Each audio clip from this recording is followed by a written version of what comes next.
Hello, everybody, and welcome to Roll Together RPG and to the next installment in our Chronicles of Aeodrun Origins series. This is a little series where we get to meet some of the players that are going to be taking part in the long-running campaign, and today you can see that I am joined by none other than the fabulous, the glorious, the ever-so-humble Mike. Hi, Mike. Hello. Hello. How are you doing? Good. Excited, I think. And nervous.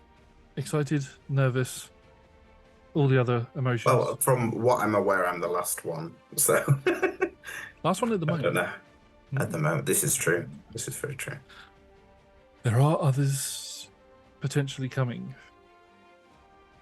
Spoilers, maybe? I don't know. Anyway, before we get into any more of spoilers and sessions, we have some sponsors and supporters that we'd like to thank. Our sponsor is Phoenix Dice, and our supporters are Idle Champions of the Forgotten Realms and Bearded Ladies. Links to those will be in the chat or in description below if you are watching on YouTube. Speaking of YouTube, if you are watching, please do leave a like, a comment, and notifications and all that sort of stuff. It helps boost us up in the algorithm and helps us see what you like so we know what to do more of. It's all good. Also, we'd also like to thank the D20 Club on Patreon. They are the best. They are fantastic. They help with everything that we do here. As of this recording, a new tier has gone up, which is called the Dice Head tier, and that gives you access to special monthly one-shots before they go out on YouTube, long in advance before they go out on YouTube, where you'll get to see some little sneak peeks of other games, and there'll be other things coming to it as well. Somebody mentioned something about doing Jackabox, or whatever it's called for Patreon, so I have no information on the game. It's nice. I'm not very clued up on it, but somebody is, so that will be coming to Patreon at some point. We're all over social media as Roll Together RPG. Links will be in the chat or in the description below, and I think that's everything. So without further ado, we are going to go into the title sequence.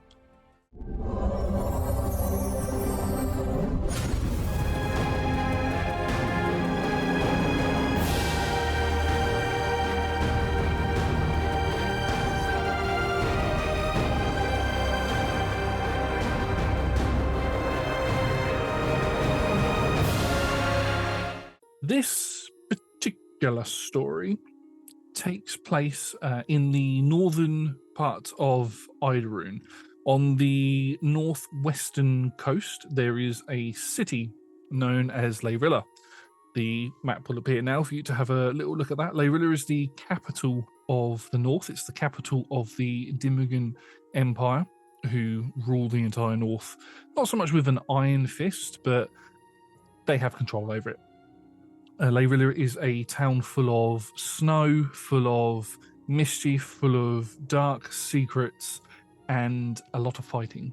Yes, it is your typical Viking-influenced city. So we come in at a point in Mike's character's life where you have recently found yourself lost.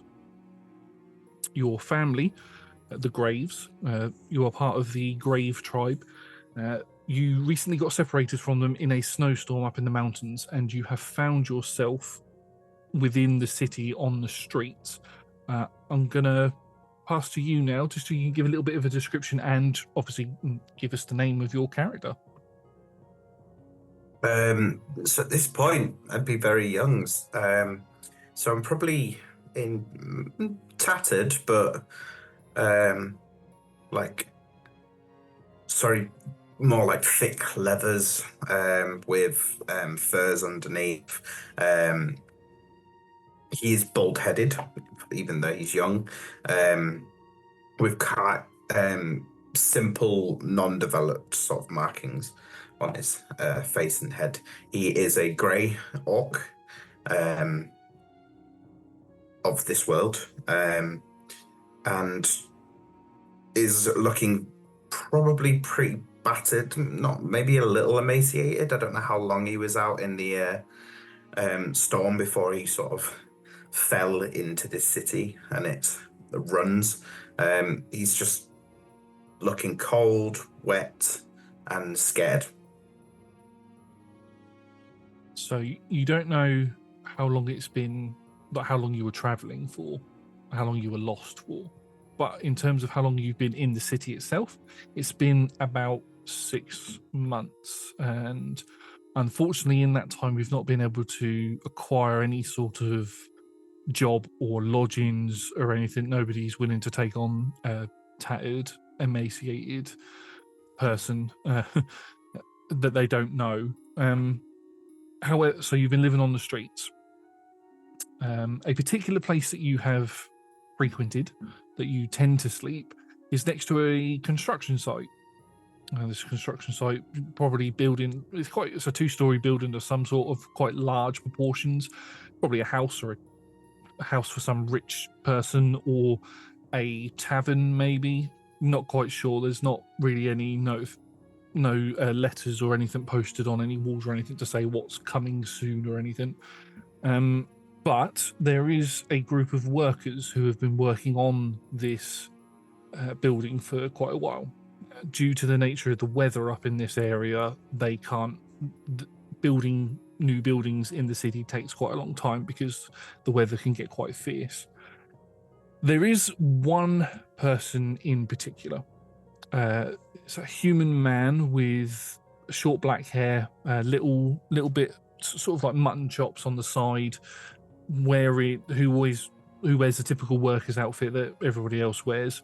You have come to know this person as Kane, and every lunchtime he always comes to you because you're always around in the area, and he always gives you his lunch or gives you a lunchbox of some sort. And sometimes he'll sit down and talk to you, and he's been doing this now for the past 3 months since he started working at the construction site. And he just will go into a little scene with the pair of you. The bell was just rung for the lunchtime to start. The weather itself is clear. There hasn't been any sightings of snow for at least 2 days, which is not normally a good sign, because it's normally every 4 or 5 days that it tends to snow quite badly. But so it's coming. But Kane comes over to you and he hands a paper bag over to you. There you go, boy. Get your fill. Even though it's been like 3 months, he still almost like snatches the bag like a stray dog. And he sort of hunches with his knees up to his chest, almost like protecting the bag. And just sort of whispers it. Thank you. We'll go like to eating, and he's very nervous. He won't like look him in the eye or anything, but even when he's sort of talking to him, it's always like looking away, almost like checking corners and stuff. Yeah. No worries, lad. No worries. You all right if I sit down with you? Yeah. Just be careful. It's a bit damp still. No, that's fine. And he pulls out a blanket and he sort of puts that down and then sits down on it. And he unwraps his paper bag that he's got. He pulls out a sandwich and starts eating it.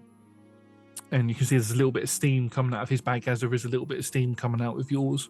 And there's almost like one of those sort of thermos cups, and inside of it is a hot soup. And you can see he takes a bite of his bread, opens the lid of his cup, and dips the bread in, and basically eating soup, something nice and warm for this particular type of working conditions. You're both sitting there for a good 5-10 minutes, and then you hear a noise come from the other workers, and it's laughing. As always, this happens every day. There is one particular worker, a brutish-looking dwarf with bald head and big red and grey beard. This dwarf is known as Asher. He's not particularly very nice and has taken to throwing things at you during his lunch break, and sometimes even during the work, especially if he's up high. He'll he'll throw a couple of stones down to you and just shouts horrible things at you. And this particular day, he looks over and just lets out this big laugh and, Kane, what you doing messing around with that little rapscallion piece of shit? Ain't worth it. Ain't worth your time. Come on, come over here with the lads. And Kane just looks over his shoulder, and he's got his back to him in a minute. He just looks over his shoulder and goes, I'm fine, thank you. Just, I'll see you after lunch break. And he turns to you, rolls his eyes, and just carries on eating. And you will feel a stone hit you in the corner of the head as he look over, and Asher is holding a stone, and there's a couple of stones in his hand, and he's sort of throwing them up in the air and catching them as he's lobbed one at you. Just, you can just deliver the food and just go back to them. You don't have to stick around. You're a much better company than what they are, and I just have to put up with them laughing and taking the piss out of everybody that walks past. You're not the only one that they have. You're not the only one who draws their attention.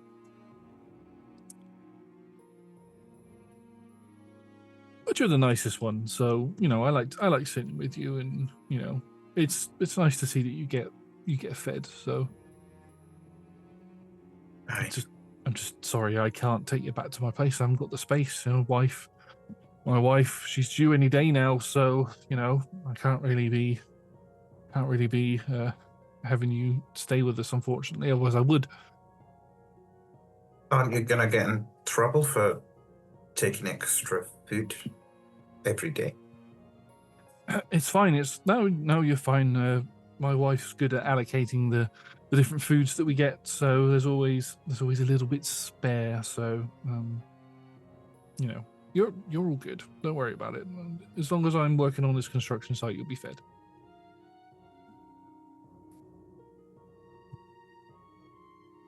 How long have you got until you're done?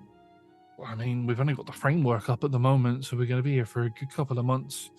As of yet, weather dependent. I mean, the storms are getting pretty bad. It's getting to the winter season, so I reckon we'll probably pack up fully for winter in the next couple of months, and then come back shy of spring. So, but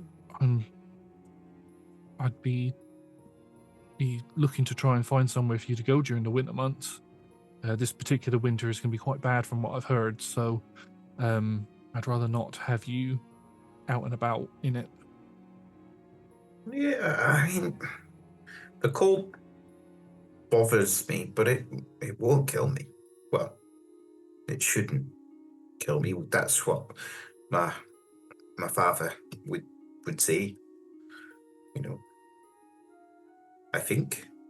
I forget sometimes that you're from the mountains. Yeah, maybe you would survive in it, but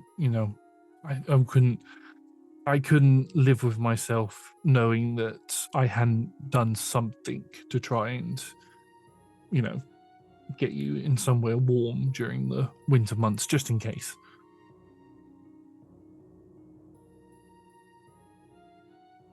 Well, if you forget, don't worry about it. You've done enough.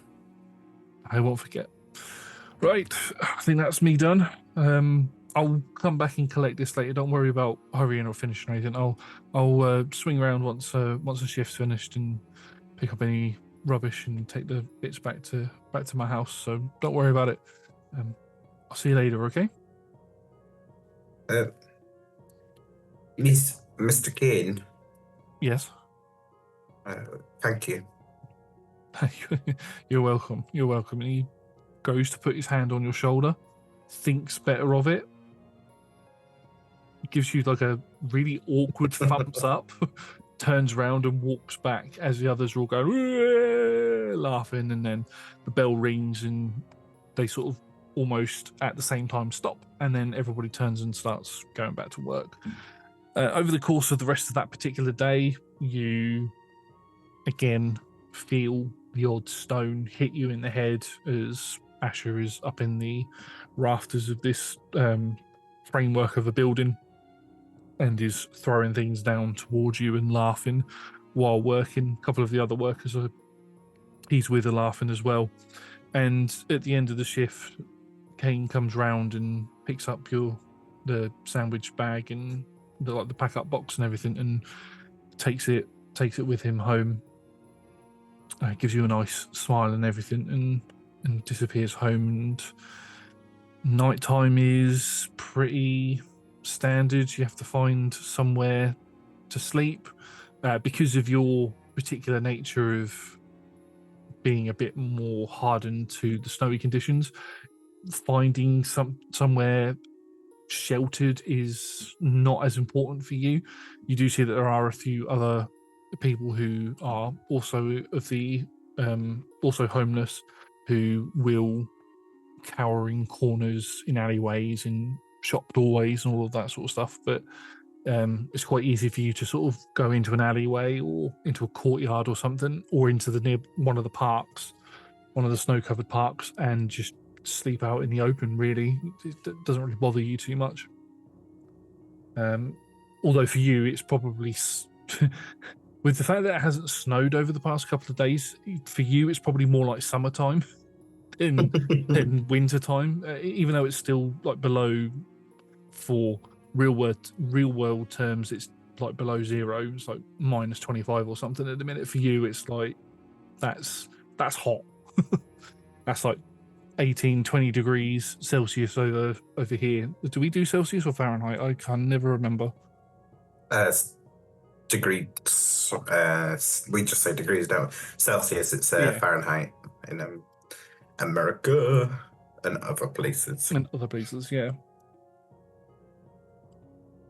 So the next day comes along, and it's another slow start.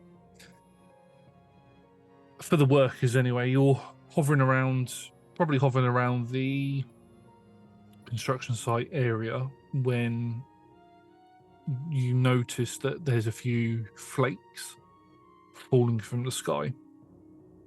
And this isn't a case of they're being kicked off of any of the scaffolding or anything like that. There isn't so much of a clear sky today. It has proper clouded over. And you can hear a few of the workers saying, it looks like the weather's taking a turn. Looks like it's come a day early. Going to be packing up soon, I reckon, and all of this sort of stuff is happening. Gets to lunchtime, bell rings, and Kane comes over to you again and sits down with you, hands you another lunch box, same sort of thing inside, bread and soup. He's got a bit of a more solemn look on his face as he looks towards you. I'm sorry, kid. Looks like the weather's taking a turn for the worse a bit earlier than we expected. The site's going to be closing down at the end of the day. I just wish there was somewhere that I could get you in, but everywhere's full at the minute. Don't worry about it. I've got options and stuff going on. Okay, well, I don't know if it will help, but I've got this, and he goes into a big bag that he's got, and he pulls out a bedroll. I've got this bedroll and some tarpaulin and things that you could put up as a bit of a cover.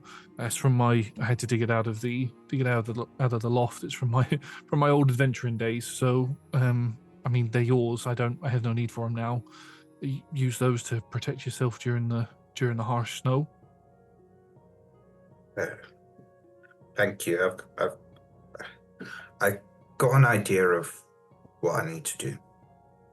Good. That's what I like to hear. Right. Well, and you hear the crunching of foot on snow, as coming out of one of the alleyways there is a woman, a human woman.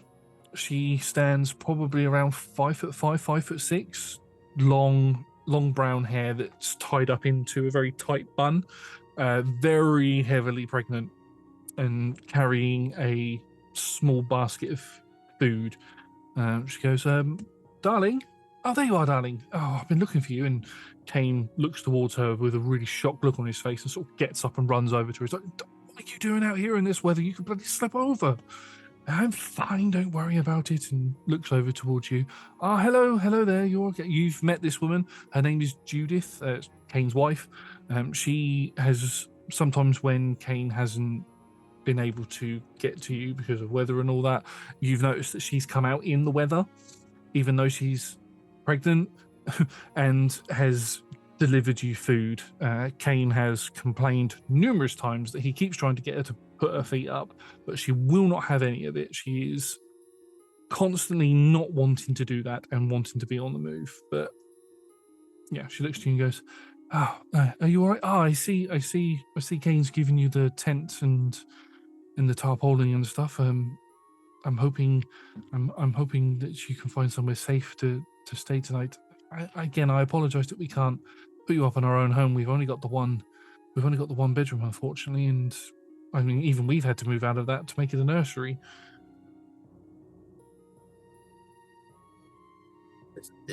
It's okay. I'm not your responsibility. No, but I know, but, and she sort of gets a bit nervous about it and doesn't really know what to say. And Kane's like, it's okay. I'm going to walk you home at least, all right? You shouldn't be out here. She's like, oh, I brought some extra food out for Lucian here. And she hands the basket to you. There's some extra supplies in there. There's some soup. The soup will probably go cold, but there's a loaf of bread in there and everything that should hopefully tide you over for the next couple of days. And I've also put some fresh water in there for you as well, okay? At this point, sort of like Lucian stands up and he puts his hands on him and sort of seems to be still thinking about what they were just saying before and not looking at my nose. It's like, look, your guilt for not helping me shouldn't be my responsibility. You just take the food. I'll take this, and he sort of grabs the bundle of things I've already given, and he kind of glances at the basket and he grabs the bedroll out of the basket, leaving the rest, and he sort of turns and scampers off, sort of round into the alleys, sort of running away. Yeah, you do that, and oh no, because we're not using your actual stats at the minute, so I'm not going to ask what your passive perception is, but you will hear Kane and Judith a bit of muffled talking where there is concern. They understand where you're coming from, but at that point, Kane insists on taking Judith home and making sure that she's put up and all of that. So they both disappear. You hear their footfalls crunch, crunch, crunch as they go away. And when Lucian runs round into the alley, he sort of has his back to the wall so he can sort of still hear what they're saying, almost making it seem like he's run off down the alleyway, but he's sort of stopped short. And he lets the stuff drop onto the floor, sort of looking down, listening, and as they walk off, he kind of looks down and pulls something out of his sort of fur jacket, looks at it, and then sort of puts it back away, grabs the stuff and moves on. What is it that you pull out and have a look at? It looks to be a rusty blunt dagger. Yeah. I think as you're standing there with your back to the wall and you're listening, as they're walking away, you can hear that they're talking. Judith is saying to Kane, have you secured the deposit yet? And he's like, yes, no, I've just got one final payment to make, and then once the baby's here, we can move in. There's an extra bedroom, so we can take Lucian in with that extra bedroom. So, oh, good. I'm hoping he's okay with that, because he shouldn't be on the streets. And you don't hear any more of that conversation as they come out of the alleyway. There's you get a bit of respite. There's 5 5-10 minutes of nothing, and then you feel something hit you in the side of the head. As standing at the edge of the alleyway, not the town side, but the construction site side, holding some stones in his hand again, is Asher. He's just looking at you. He's standing on his own. You can see that the other workers are off in their own little clump with a little fire made up, sort of bang smack in the center of the construction site so they don't catch anything alight. But he stood there throwing some stones at you and goes, "You ungrateful little shit. That woman comes out here and brings you all of this nice stuff, and what you done? You chucked it all back in her face. I tell you what, if you don't want all that nice kit you got there, I'll take it off your hands."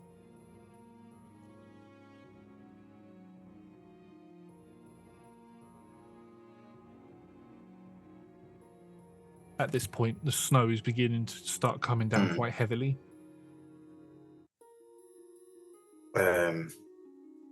Lucian sort of holds on to most of it, like really tightly, and then throws the bread like 10 foot in front of him.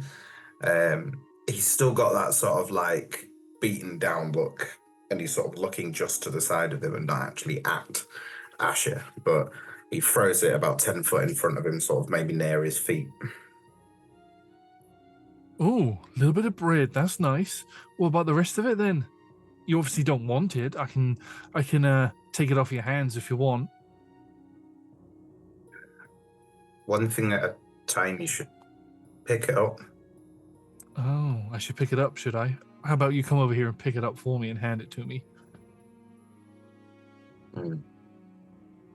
And like any good urchin does, he turns around and just fucking bolts as best he can with the rest of the stuff. Distraction failed. Yeah. Just a straight up bail. You can get a quick glance behind you as you watch as Asher picks the bread up and disappears back into the group with everybody else. And again, the snow's quite heavy. And you don't hear... Do you go back to the construction site at all, or are you going to stay away? I think at this point, Lucian sort of stays in the alleys and sort of side streets. And he's looking for small spots where he can hide in the dark in the alleys, and scouting out different places he can hide for people to walk down the alleyways but not notice him. Yeah. It's pretty easy to do that. There's lots of dark places that you can hide in, a lot of guttering type things that you can hide in. A lot of these houses have got sort of those little archway bits that allow you to get underneath them for either sewage reasons or water reasons or whatever. You're able to, because a lot of the houses in this city are on stilts, mainly because there's so much snow that comes up that their doors would constantly be covered in snow. So a lot of the houses are built on stilts. So a lot of the homeless people do sneak in under the houses and sort of live under there. A lot of the older buildings have had like layers of snow that have built up around the stilts over the years that have formed into solid ice, and you can get yourself in and under one of those and sleep there. It's not normally wise to sleep in one place for too long because loitering is not something that's thought of very well in this city. Although the Dimigan Empire don't rule with an iron fist, as it were, they do have strict laws against certain types of things, and loitering is one of them. So it's a case of you sleep in one place, in different places every night. You find a particular house, not a very big one, that you are able to get underneath and sleep. You are joined by a number of rodents, mainly rats. They pay you no mind, you pay them no mind, but you are able to get and this is one of the older buildings as well, so you've got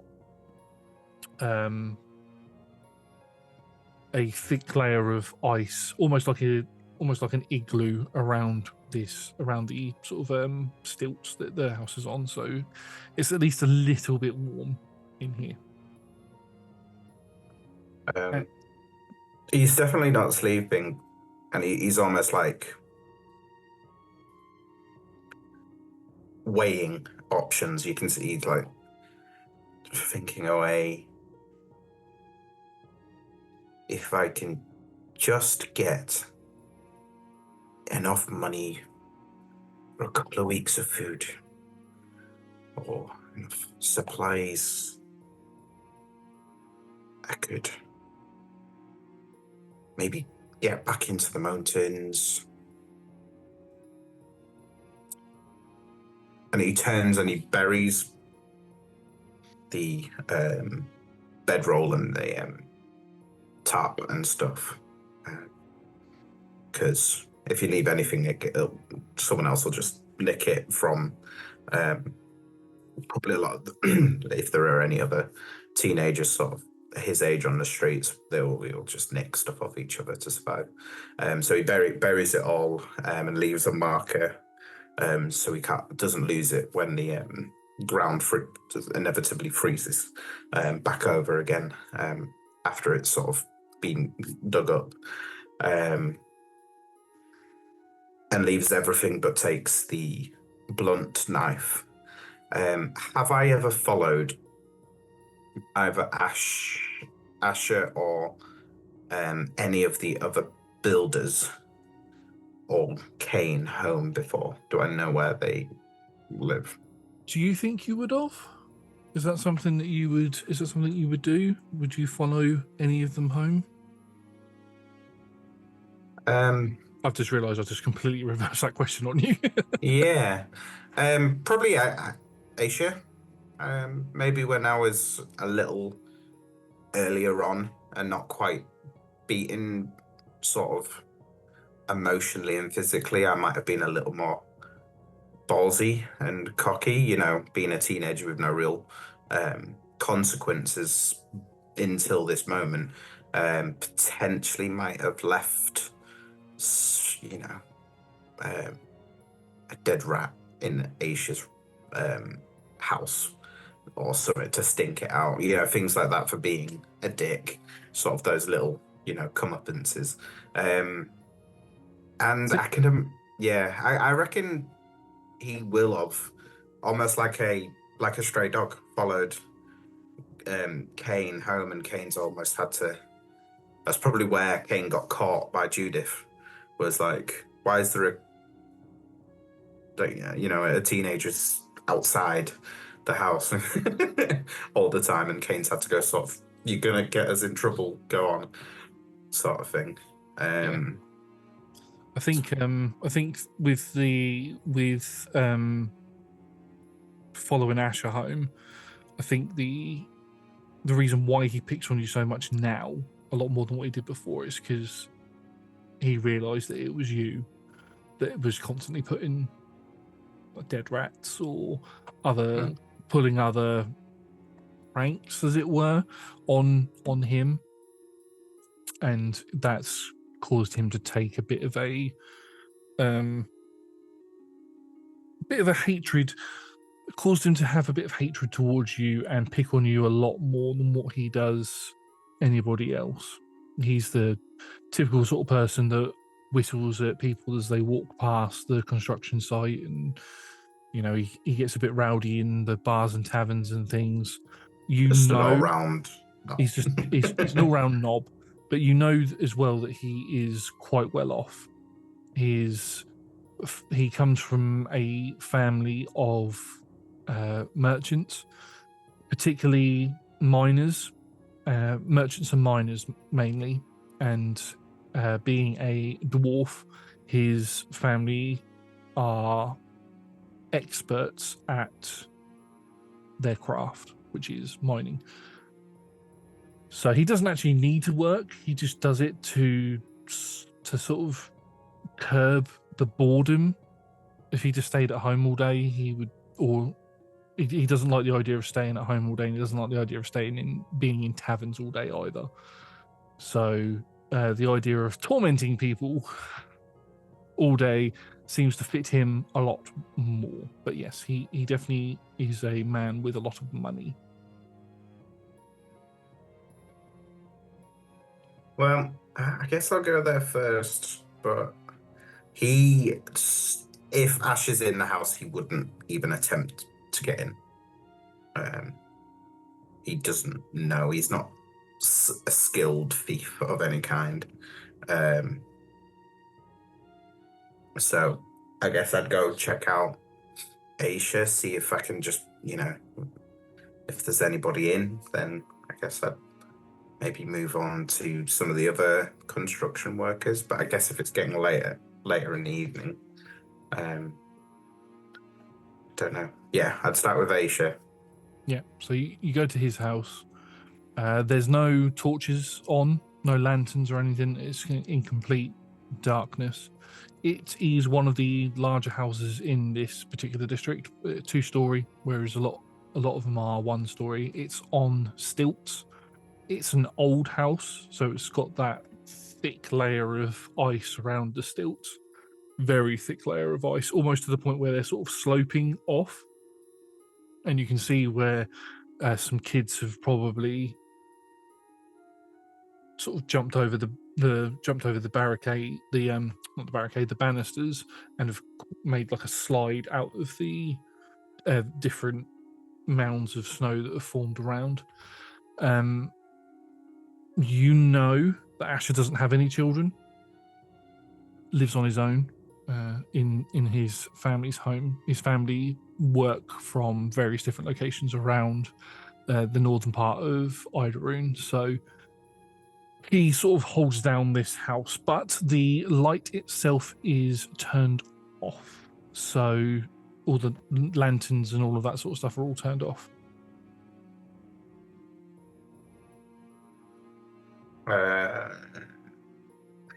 Try the obvious one. Is the door open? I mean, you walk up to the door and you twist and pull on the handle and pops and it opens. Yeah, some people just... Too arrogant. Yeah. And he sort of looks in very carefully and does his very best to be very quiet.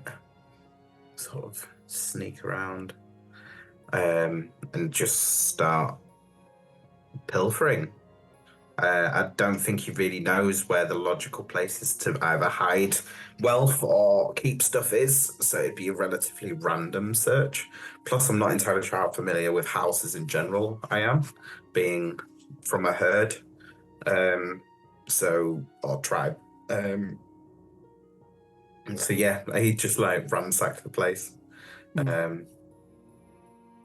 It's very much with the herds that you're a part of. It is very much a case of, your people own what they can carry on their back, and part of what they have to carry on their back is their houses, which are normally large tents, or they put those on the animals that they keep, whether they be mountain horses or mules or something like that.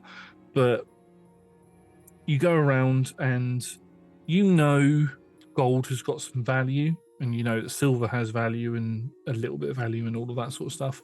What does draw your attention when you walk into what looks to be some sort of sleeping room? There's a large, puffy looking thing in there that is apparently resembles a bed, but what is in there is a platinum bracelet that is in one of the jewelry boxes. That catches your attention as soon as you walk in. You grab that. That's got to be worth something. So you grab that, and you can take some other bits if you want. There's plenty of cutlery and a few paintings, maybe a book or two that you could take. Depends on what you can carry. I reckon I'm a hit and run. Grab the platinum bracelet, and bail. It's small enough that I can carry. Anything bigger than that is going to be too obvious and too difficult to carry around. So yeah, grab the bracelet and bail. Okay, so you grab the bracelet and you bail out. You run out the door. You go to run out of the door. The snow is really, really heavy outside. As you make it towards to where the door is, you can see instantly that there are snowy footprints that lead into the house.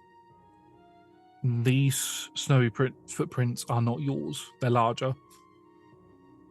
And as you get to the door, almost like you see in comedy shows and all of that sort of stuff, a light goes on, and stood under the light is Asher as he looks directly at you.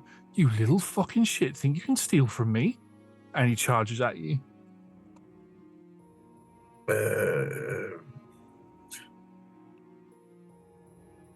I'm going to try to throw myself through his legs. Okay, make me an acrobatics check. As you do not have a stat block, it's just going to be a straight roll. He does have a stat block, so I'm going to roll to see. Oh, I'm going to roll to see. I'm going to roll on athletics to see if he can grab you.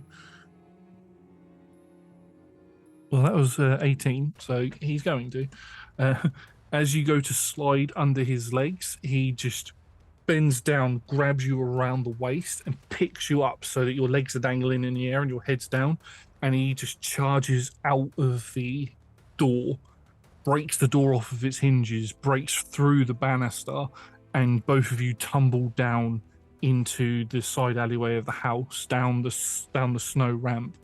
And he is quickly up on his feet, and he gives you a very swift pick to your stomach area, which causes you to roll into the main road.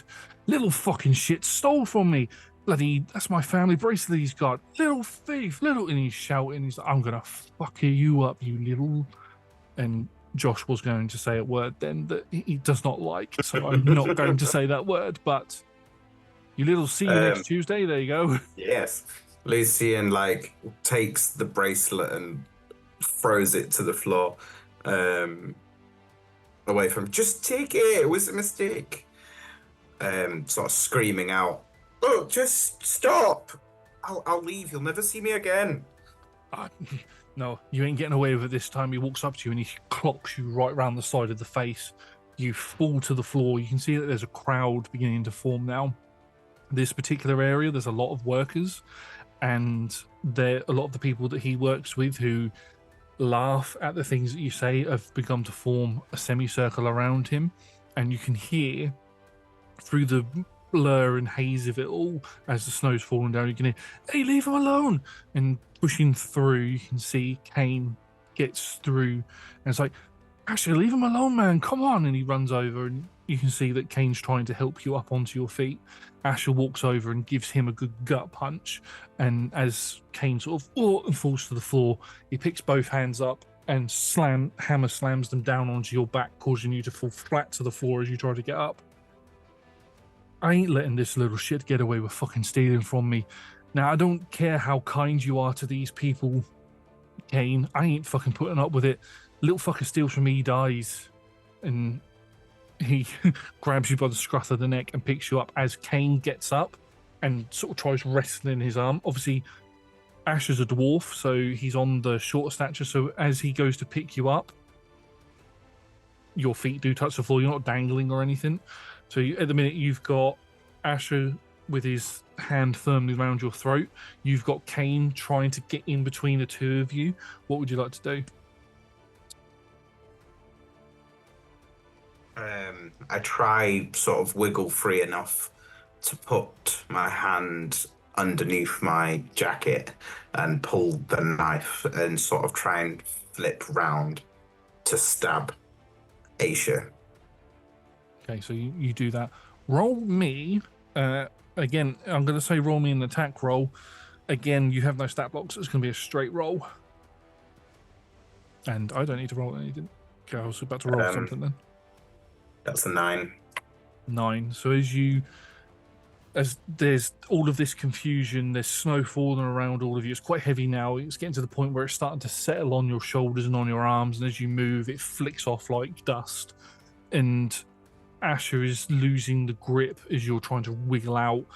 But the combination of you wiggling out and Kane trying to grip his arms, and you take this opportunity as the grip is loosened to swing around. And as you swing around and dive, plunge your blade into Asher's side, you don't notice straight away that Kane's body gets in the way, as it all happens so fast and everything just goes quiet. At least for you, everything goes quiet. There's like this haze that comes over your senses, and it's almost like muffled voices in your ears, and everything begins to slow down, and you're like, what the fuck? What's going on? I don't understand. And then it's almost like everything's like and speeds up as your ears pop and you can hear shouting and screaming. You can see Asher is on the floor in front of you. He's looking up. He's got a look of both anger and shock on his face. He is laying down on the floor. Your eyes look around, you can see that your hand in front of you is just completely covered in blood. And you sort of follow your hand and your body down to your other arm, and you follow the other arm to the dagger that you're holding, and the dagger is currently embedded into the neck of Kane. And Kane's gargling and spitting up blood, and he falls to his knees next to you. Like sort of tears blaring in Lucian's eyes. He sort of lets Kane fall off the knife, sort of still holding it. And then sort of like fear, anger, and like devastation sort of all over him. And he sort of almost like swings the knife and he's like, get back! And he almost like shoves it near Asher and sort of attempts to force Asher back. And he forces Asher back to the point where he can grab the bracelet, the platinum bracelet. He picks that up and he sort of like scooches back and he puts that in his pocket, and he's sort of looking around like a trapped animal at all the people watching. And as Asher and sort of backs up a little, I don't know if he's got his hands up or what. He's still on the floor, but he's sort of crawling backwards away from you with his hands up. Fucking crazy bastard. Lucian takes a knee in front of Kane and he's like, I'm so sorry. And then he pats down Kane and puts his hands in Kane's pockets looking for anything. And if he grabs anything, he grabs it. He's got like tears in his eyes and he stuffs it all in his pocket. And he's holding the knife still. And he looks at everybody and then just turns and like runs into the sort of outer lands, even if he can make it out into sort of anywhere back into the alleys, sort of trying to scare people off away from him as he sort of starts to run off down the street, after stealing what he can from Kane's pockets as he dies. He doesn't even wait for him to stop bleeding out. He just like runs frantically away. And he throws the knife to the floor just before he enters into the alleyway, just sort of leaving it in the snow, sort of making like a bloody mess into it as he runs sort of. You run and run and run. You've got this blood all over your body at this point. You hit an artery, it splurted out all over you. So you were knocking into buildings, knocking into the houses as you're running and leaving blood trails in the snow. Maybe you've caught yourself as well in the conflict, or maybe Asher caused you to bleed. You're not 100% sure. But a good couple of those punches. Yeah, I've definitely got the bleeding nose and lip. Definitely. But eventually, it all comes to a head. You end up at the construction site. You run to where the workers' quarters are, and you can see the locker for Asher and for Kane. And as you're stood there, you can hear a lot of snow crunching, feet crunching on snow. And as you turn, you can see that the entire construction site is surrounded by guards of the city, all with either spears or short swords in hand.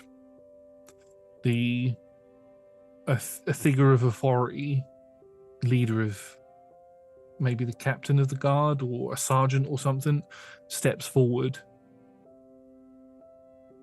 You are under arrest for the murder of, and then Kane, because Josh forgot to give them a surname. for the murder of Kane. You will come with us or you will die.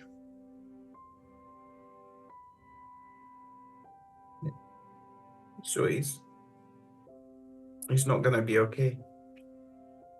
No, he's dead. You killed an innocent man. You're going to go away for a long time.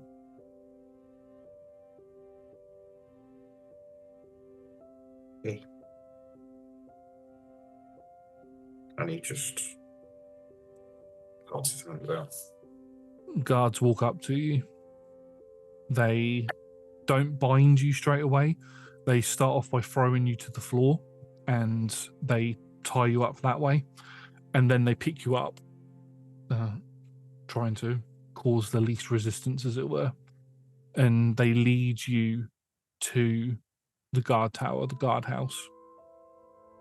There you are processed. All of the items that you'd stolen are taken off of you. And you are thrown into a temporary jail cell while they decide what they're going to do with you. You're there for 3 days, I'd say. At this point, the heavy snowfall has come in and has gone. Thick layer of snow outside. And coming into the guardhouse is, on the 3rd day, is Judith. Still very heavily pregnant. Tears streaming down her face. Her hair isn't up in the bun that it normally is. It's stuck to her face, and her clothes are dirty, and you can see her over the counter talking to one of the guards, and the guard brings her over to you, but stands in between the two of you so she doesn't get too close. And she just stares at you. You can see tears are currently running down her eyes, but you can see where it's happened previously, where tears have run down, they've frozen over and flaked away, and there's just the little ice trails of tears on her eyes. Her lips are chapped and cracked. She looks like she's not been looking after herself. And she just looks at you and she just says, "Why? Why did you do it?" Didn't mean to.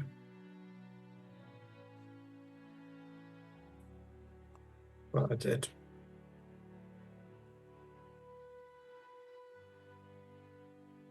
I'm a murderer. The guard looks to you. Yes, you are. And that's the last time that you see Judith for a little while. It's probably about a year.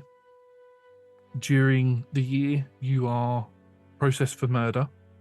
You are tried as a full adult, and you are sent to the Layrilla prison to serve out your sentence of 25 years.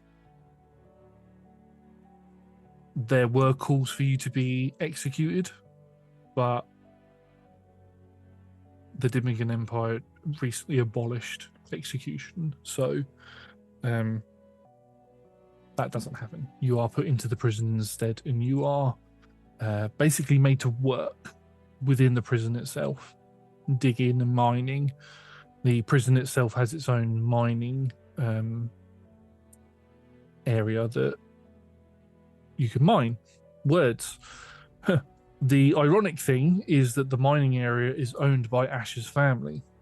You don't see Asher. He doesn't ever come to the prison to overlook it or anything, but you've always got that thought in your head that the work you're doing now is allowing him to sleep comfortably while Judith is not sleeping comfortably. After a year, you've never had a visitor. Never. In this entire time. It's along the lines of when it gets to visiting day, the guards will come into the sleeping quarters and they'll call out a list of names of people who have got visitors. And you've never had one. You've gotten used to the fact that nobody's ever going to come to visit you. Until this day, you hear your name called, but the guards just refer to you as Graves. They don't ever call you Lucian. They just go, Graves, you've got a visitor.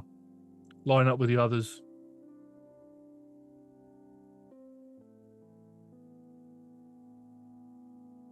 Stands up, probably almost like zombie-like at this point, a bit of like a lifeless husk. Just get up, do the task, go to bed. Eat once a day in the middle. You get up, you queue up with the others, and you're taken through to the visiting area. And as you sit down, this is an open visiting area, so there's no like glass in the way or anything, but there are plenty of guards around. And sitting at one of the tables is Judith. Looks like Judith. Looks like she's aged a lot in the past year, but Judith is sat there on her own. And she just looks at you with no emotion on her face. Would you approach?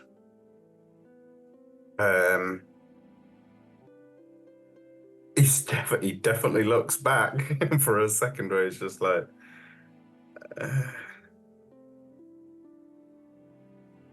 and then goes and sits.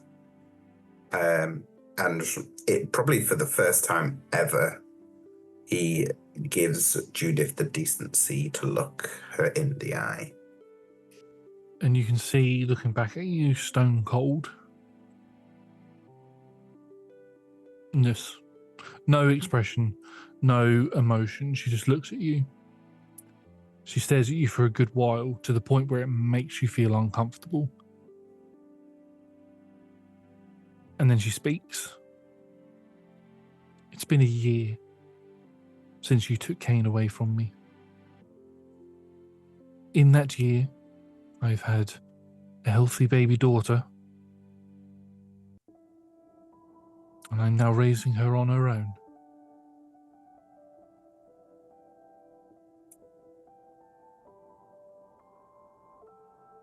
Cain had set up plans for us to get a bigger house. He'd put a deposit down on it. It was large enough that we would have been able to have taken you in. He had a fondness for you. There was something about you that he liked. I didn't understand it at first, but after meeting you, I understood why he wanted to help you. So I don't understand what or why you decided to end my husband's life, and I will never forgive you for it. But for as long as you are in here, every year on the anniversary of his death, I will come to visit you, and I will sit here And I will tell you what I've been up to for the past year. And I will tell you what my daughter has been up to, so that you can see exactly what her father has missed, what you have taken away from her, and from him, and from me. When I come to visit, I do not want you to speak to me. You do not have that right anymore. You lost that on that day. You will sit and you will listen. If you try to speak to me, I will leave.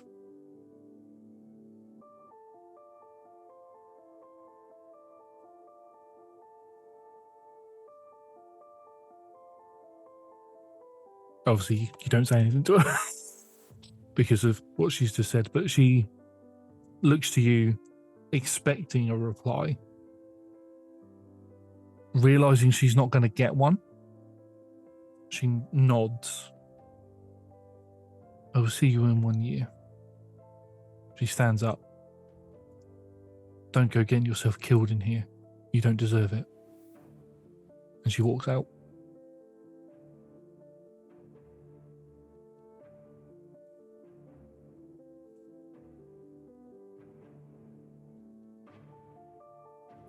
Cracks his neck. Stands up. And goes back to work. And that is your life for the next 25 years of your sentence. You work in the mines, you work at carpentry, you do some woodworking, you witness all of the things that you would expect to witness in a prison. Every year, on the anniversary of Cain's death, Judith comes to visit, and she tells you exactly what she's been up to, exactly what their daughter has been up to. During those 25 years, she, as far as you're aware, has never remarried. You're very perceptive when it comes to things anyway, so you'd notice that she's never wearing a wedding band on her finger. You do notice that she does have the wedding ring, that she has 2 wedding rings on a necklace that she wears. It's up Out to of you to... interest, does Judith ever reveal the name of the daughter? She does. After, when you've been in there for 16 years, on the 16th anniversary of her husband's death, you go to visit her, and you are surprised to see that it's not just her sat there. There is a young girl sat next to her, probably 16, makes sense. You've been there 16 years. Don't know why I decided to make that sound awkward. But, yep, she sat there. She looks the spitting image of her father, but with her mother's hair colour. And you discover that her name is Evelyn. And she then goes on to tell you Evelyn is Judith. What, for the rest of the time, from the 16th anniversary up until the 25th anniversary, Judith doesn't speak much. You can see that she ages quite quickly. Her skin becomes very tight and gaunt, and she looks a lot older than what she should. And Evelyn goes on to explain the things that she's been up to. How she's been studying and learning. She studied to be an architect, and how she's looking to move away from the city at some point in order to set up in one of the biggest cities to the south, where it's a little bit warmer and where architecture is probably appreciated a little bit more.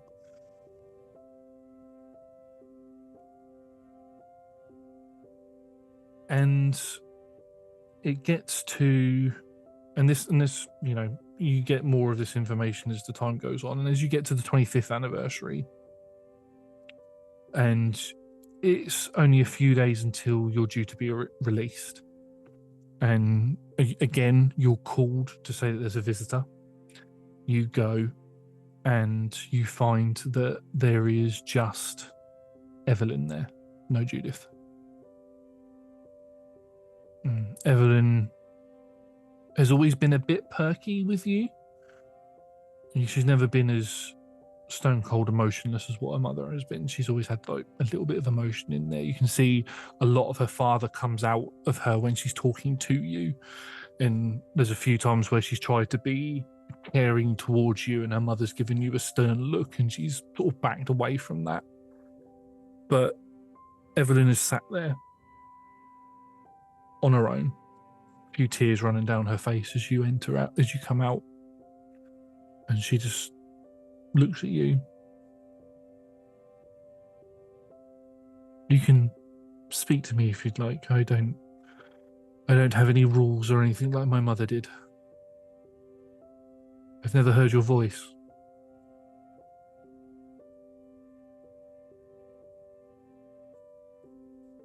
I can't remember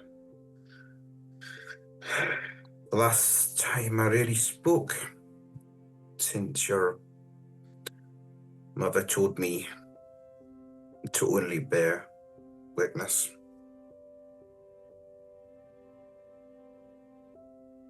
I never really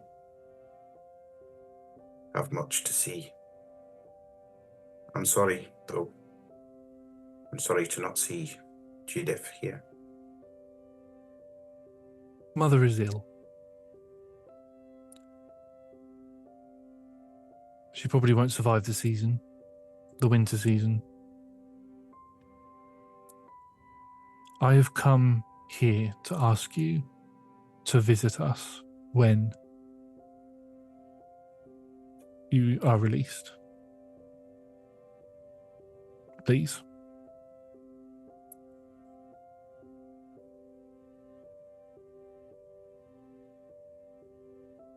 And she just looks at you waiting for an answer. I have to bear witness. I thank you. I'll come.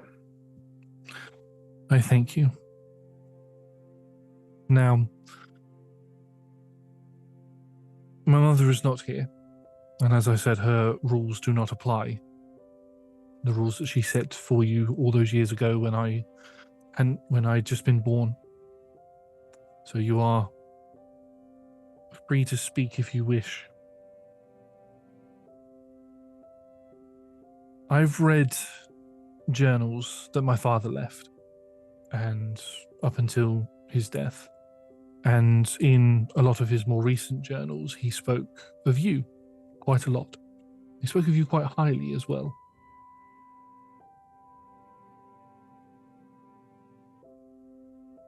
I have taken it upon myself, and you have no say in this, to secure you a job when you leave here. It's what you're going to need in order to get yourself back on your feet rather than just going back to working on the streets again. Or living on the streets again, should I say. So I've got you a job at a bar, at one of the taverns. As a bouncer, security guard. So when you leave, go to this address and she hands you a piece of paper that has a bar's name on it. Tell them that I sent you, and you will be given a job.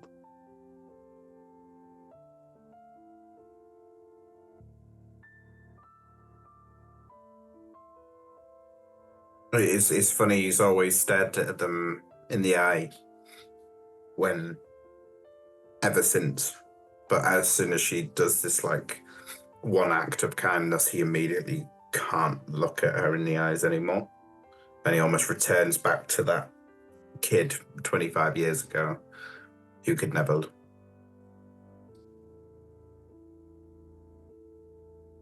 Okay. And that's all he says. He just says, okay, cracks his neck,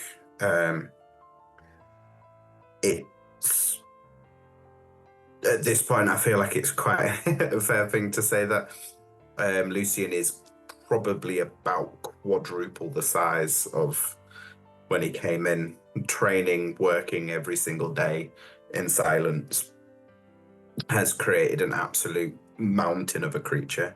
He isn't hugely tall, even for like in Grey's standards, Grey/Goliath standards. He's probably more on the low end of 6 foot. So tall, but not like huge for half giants. Would you say he's big? Would you say during this entire time, when Judith gave you that ruling, as it were, to never speak to her and to listen to what has happened, would you have taken that literal and you've been basically silent even when not in her presence? So throughout your entire sentence, you've never spoken? Pretty much. One word answers. I wouldn't quite go to say as mute, but he very rarely spoke the entire time he's been here. Which ironically got him in more fights than it did running his mouth, because people apparently don't like it when someone's got something to hide.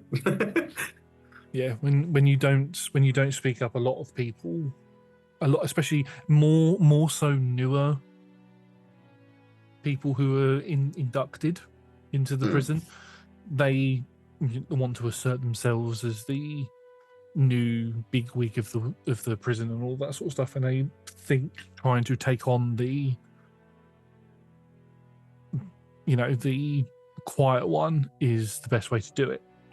The more veteran members of the prison have an odd respect for you and tend to leave you alone, but they don't tell the newbies that, because they like watching the newbies get the shit kicked out of them. So yeah, that's the other problem, is apparently my Goliath blood definitely kicked in while I was in prison, because I don't think I lost very often. I'm sure I did lose, but not very often. And the only time you did lose was probably to another Greys. But that just made you get better, and you then proceeded to beat them and sort of assert your dominance, and people just left you alone.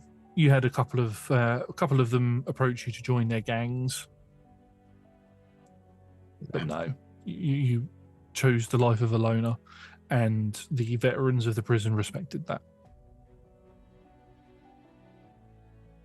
But on this day, when Evelyn visits you, she's told you that her mother's ill, hasn't got long left, that you have a job secure for you when you leave, and she gets up and she leaves.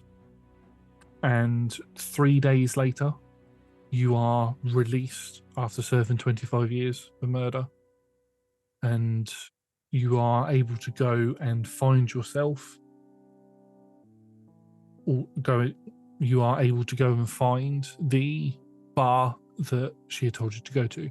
And I think at that point, looking at the time, it would be a good point for us to take a very quick break. So we're going to disappear for 5-10 minutes, go refill our drinks and do other things that we need to do. We're going to take a short rest, as we like to say. So if you'd like to come back, and we'll see what happens in the next half. Hopefully happier? Hopefully. Sorry, guys. See you in a bit. Welcome back, everybody. We have taken our short rest, refilled our drinks, and done all of the other things that we need to do, and we are going to jump back into today's session. Mike, can I ask, what are you drinking? Please. Rhubarb tea. Ooh, very nice. Significant. I am drinking the blackcurrant squash. Juice. Yeah, I love a rhubarb. Yeah.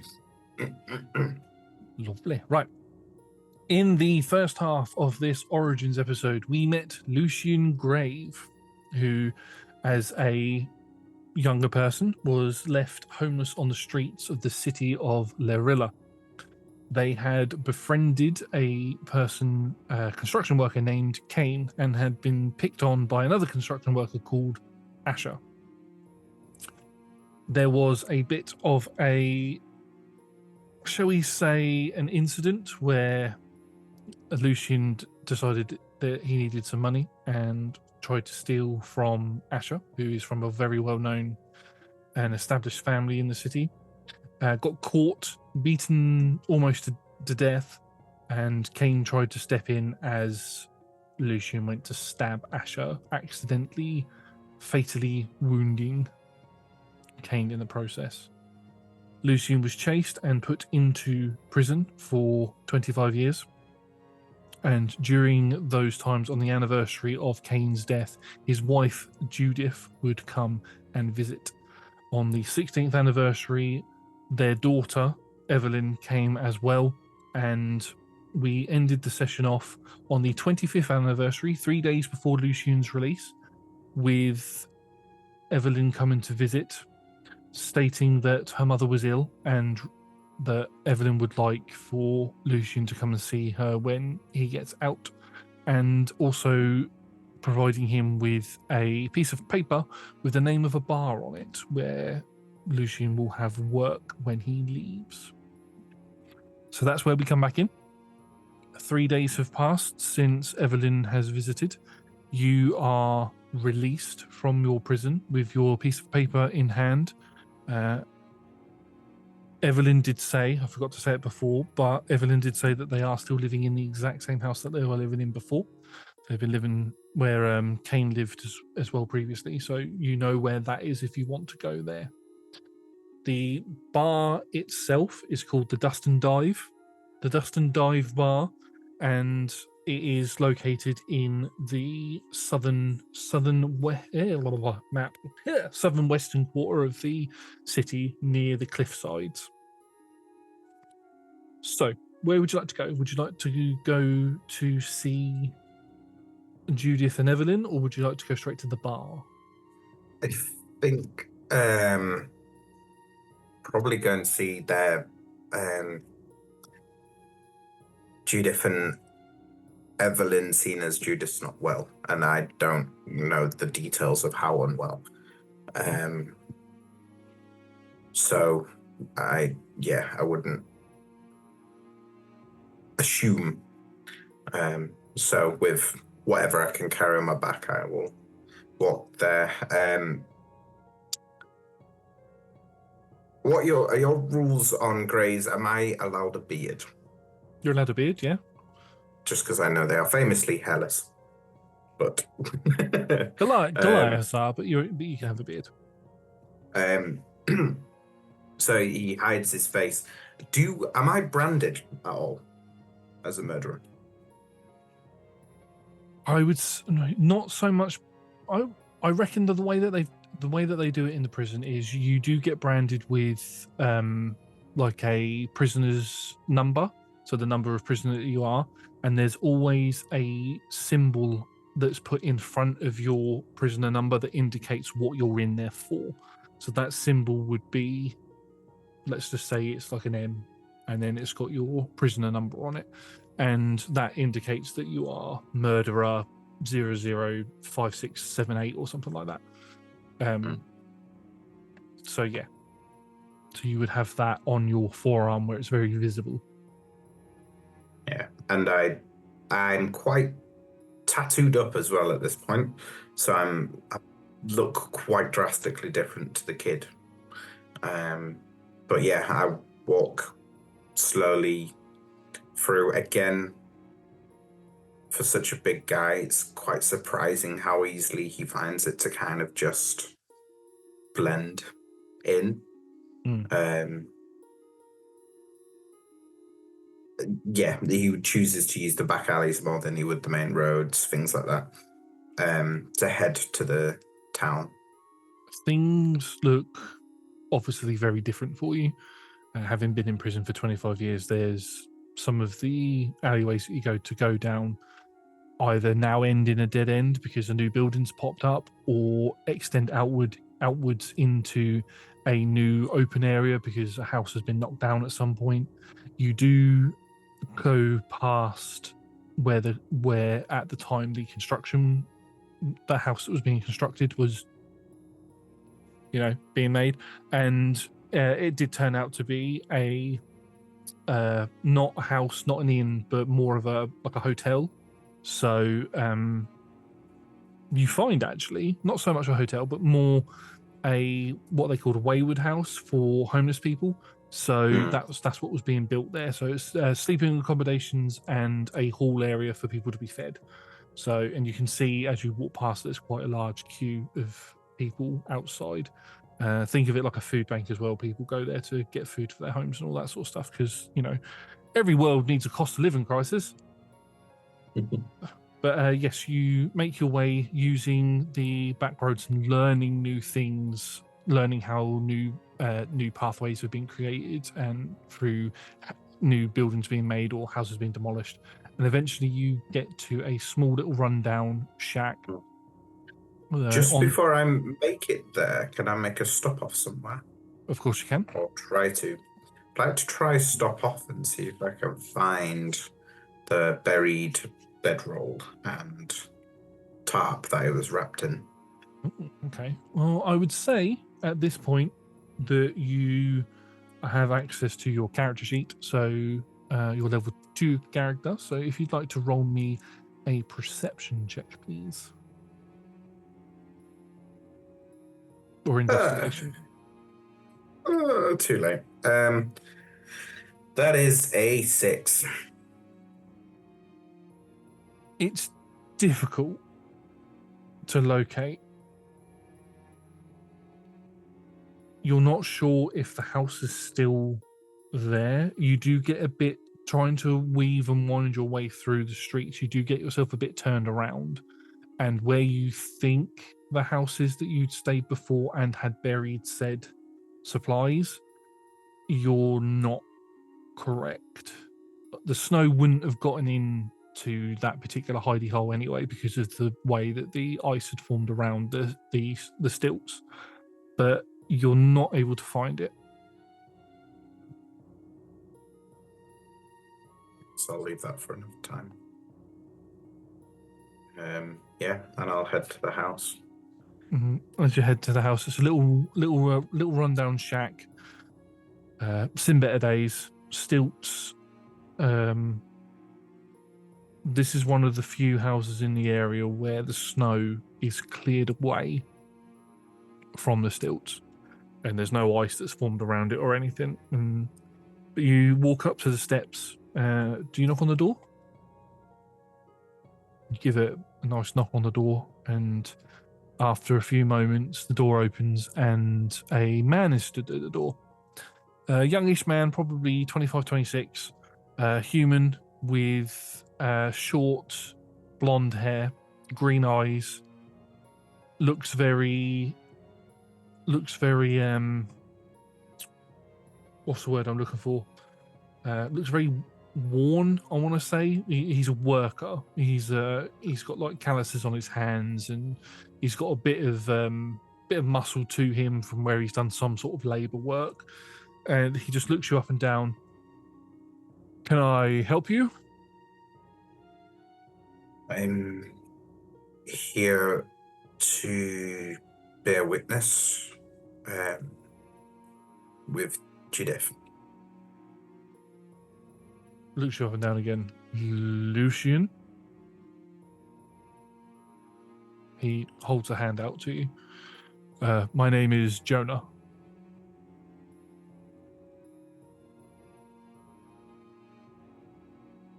Sorry, I don't mean to be rude, but I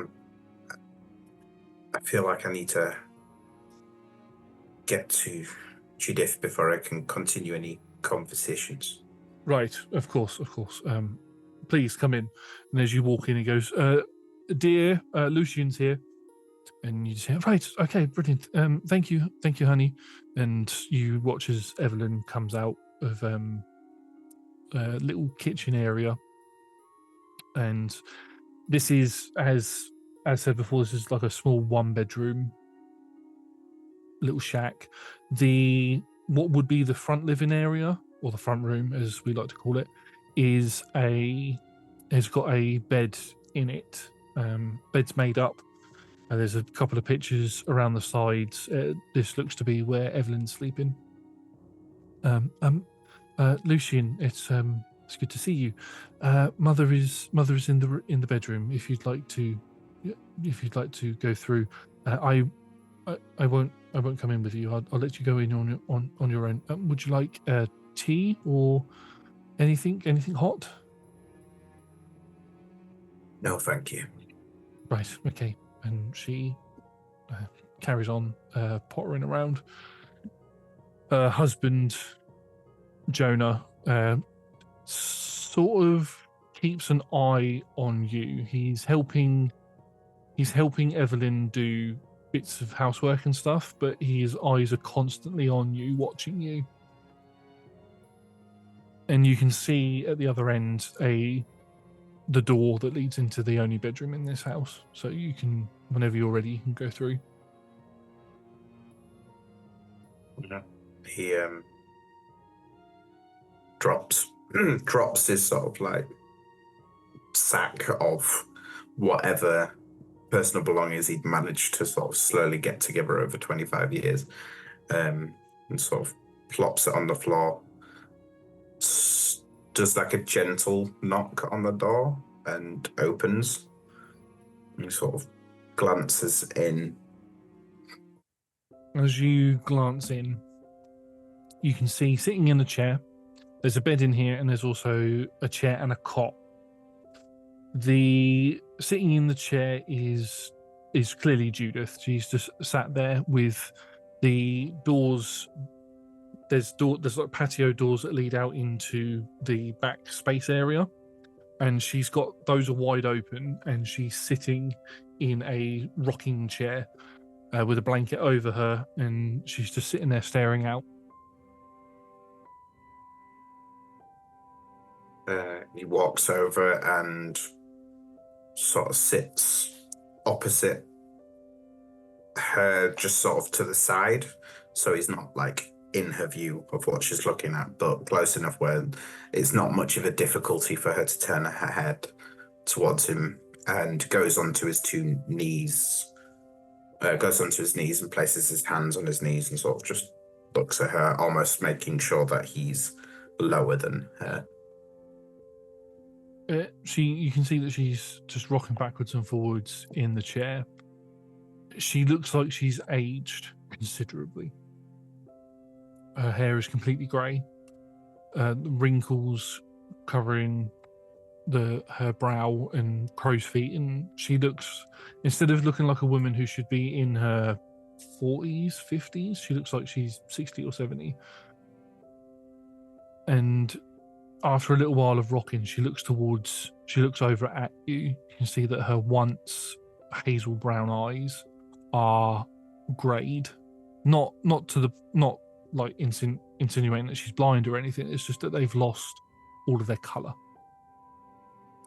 And she just looks over to you, and she just keeps rocking in the chair. And just keeps rocking and rocking. And eventually she stops. Still looking at you, hasn't blinked the entire time. And she holds out a hand to you.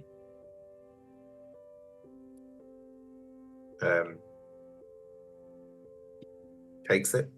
Just say a word.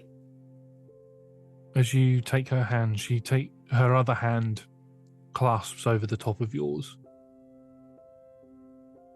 For 25 years,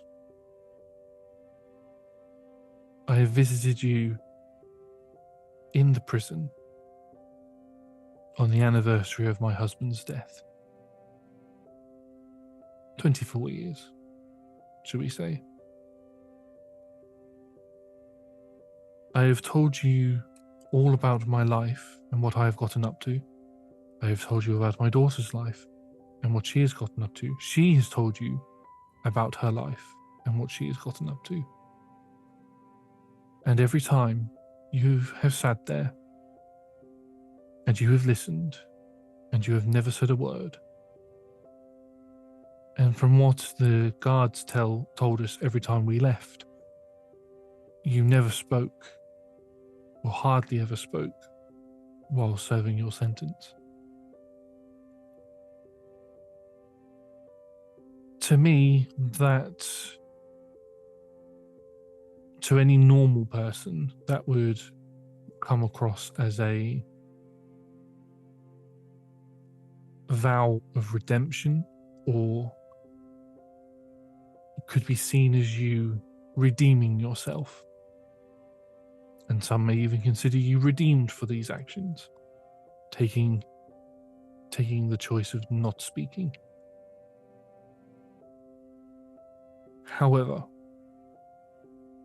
the reason why I said to you that I would visit you on the anniversary of my husband's death for your entire sentence is to remind you of what you took away from us, from my daughter, from myself. My husband never got to see my daughter's first steps. Words are hard. Never got to see her go to school. Never got to see her graduate, and never got to see her get married. Never got to meet her husband or allow him give, oh fuck me, words, and never gave his blessing for Jonah to propose to my daughter, to our daughter. And that is all because of you. I don't know if you had any expectations of this visit. I will say to you now that yes, my time is running short. Age and fever are not a good combination.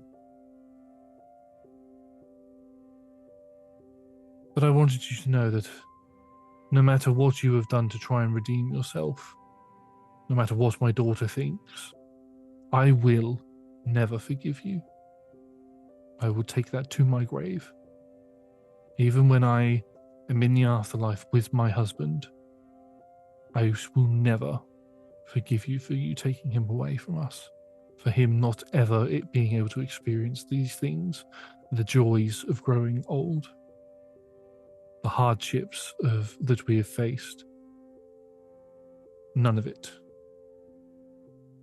The elements that require us to live. Now that I've said that, I'm going to lift the restriction I put on you. If you so wish, you may speak to me.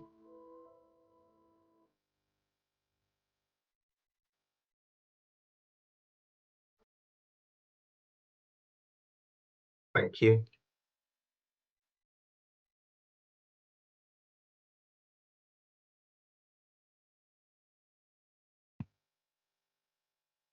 It's fitting that those are the first words that I hear from your mouth in 25 years. Those were the last words that I heard from you as well. All that time ago, when we tried to give you a simple gesture.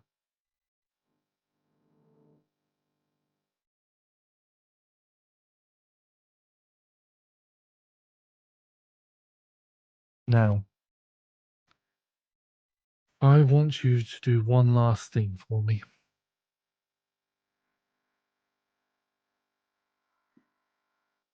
I want you to promise me, here and now, on my deathbed, let's say. I'm not quite there yet, but this will be the last time that I will allow you to see me, so this is my deathbed.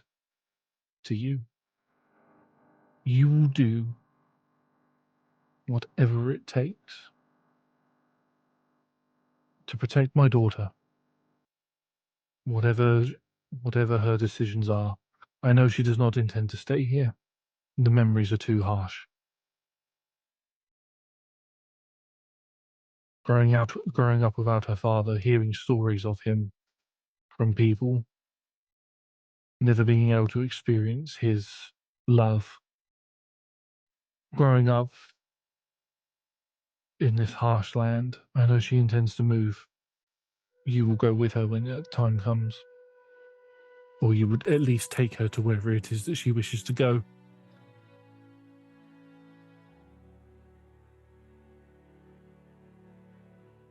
And you are to never, long after I am in the ground, you are to never forget what you have done. And you are to never forget that you were never forgiven.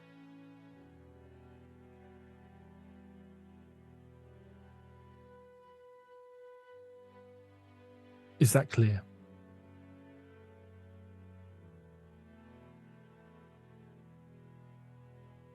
Stands up and he looks over her. Gives a very gentle bow. Goodbye, Judith.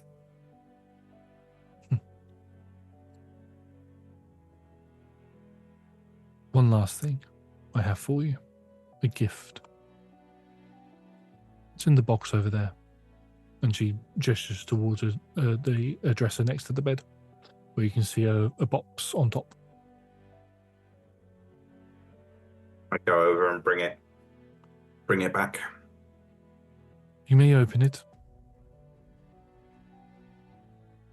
Sort of very gentle for such a big fellow.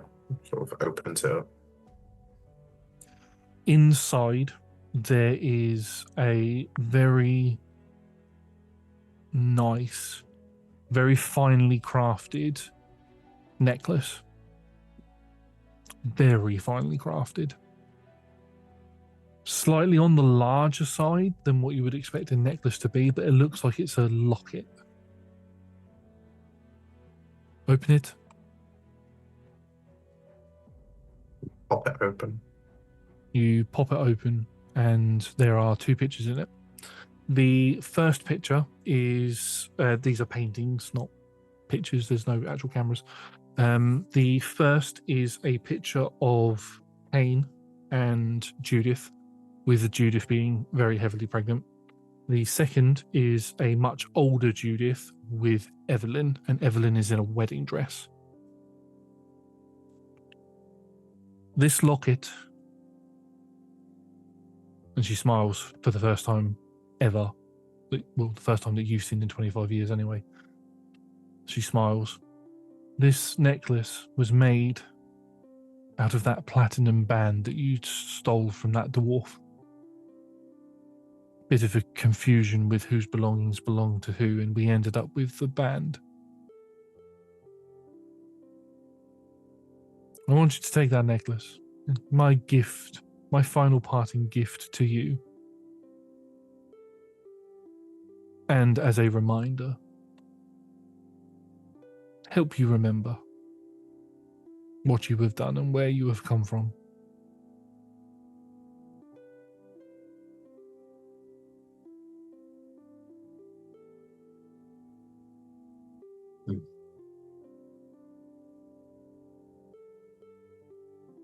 He places the box down very gently, turns and walks to the door. And as he passes, he almost mirrors what Cain did a couple of times when he very first met Cain, when Cain clearly wanted to connect with the boy, but was trying to comfort a feral animal. And he puts his hand and it hovers just on next to Judith's shoulder, as if he's going to sort of place his hand in comfort, and then he pulls his hand away like Cain used to do and walks out the door with the locket hidden inside of his hand. She doesn't say goodbye to you. The door shuts behind you. And Jonah is stood near the kitchen area, near where the door is. He's currently got a large tray of cups and plates and things, and he's currently moving around to a storage area and putting them away. Again, his eyes are consistently fixed on you. Evelyn comes in from the front door, covered in a little bit of snow. She sort of fluffs it off of her, whatever the correct terminology for that is, and walks straight up to you. Right, was my mother okay?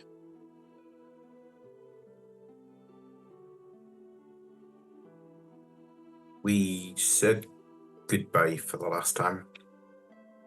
Right. Oh, okay. Well, thank you for coming by. Have you still got that address that I gave you? Aye. Right. Well, the Dust and Dive. Yes. You go there whenever you're ready. They're looking for new security there. So I don't know if I'll ever see you again, but I don't hold the same grudge against you that my mother does. I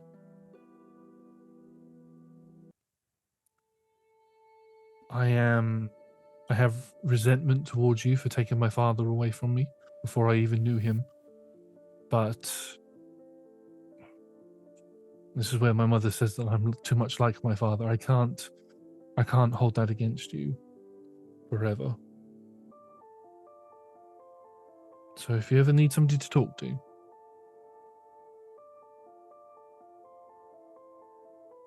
please don't hesitate.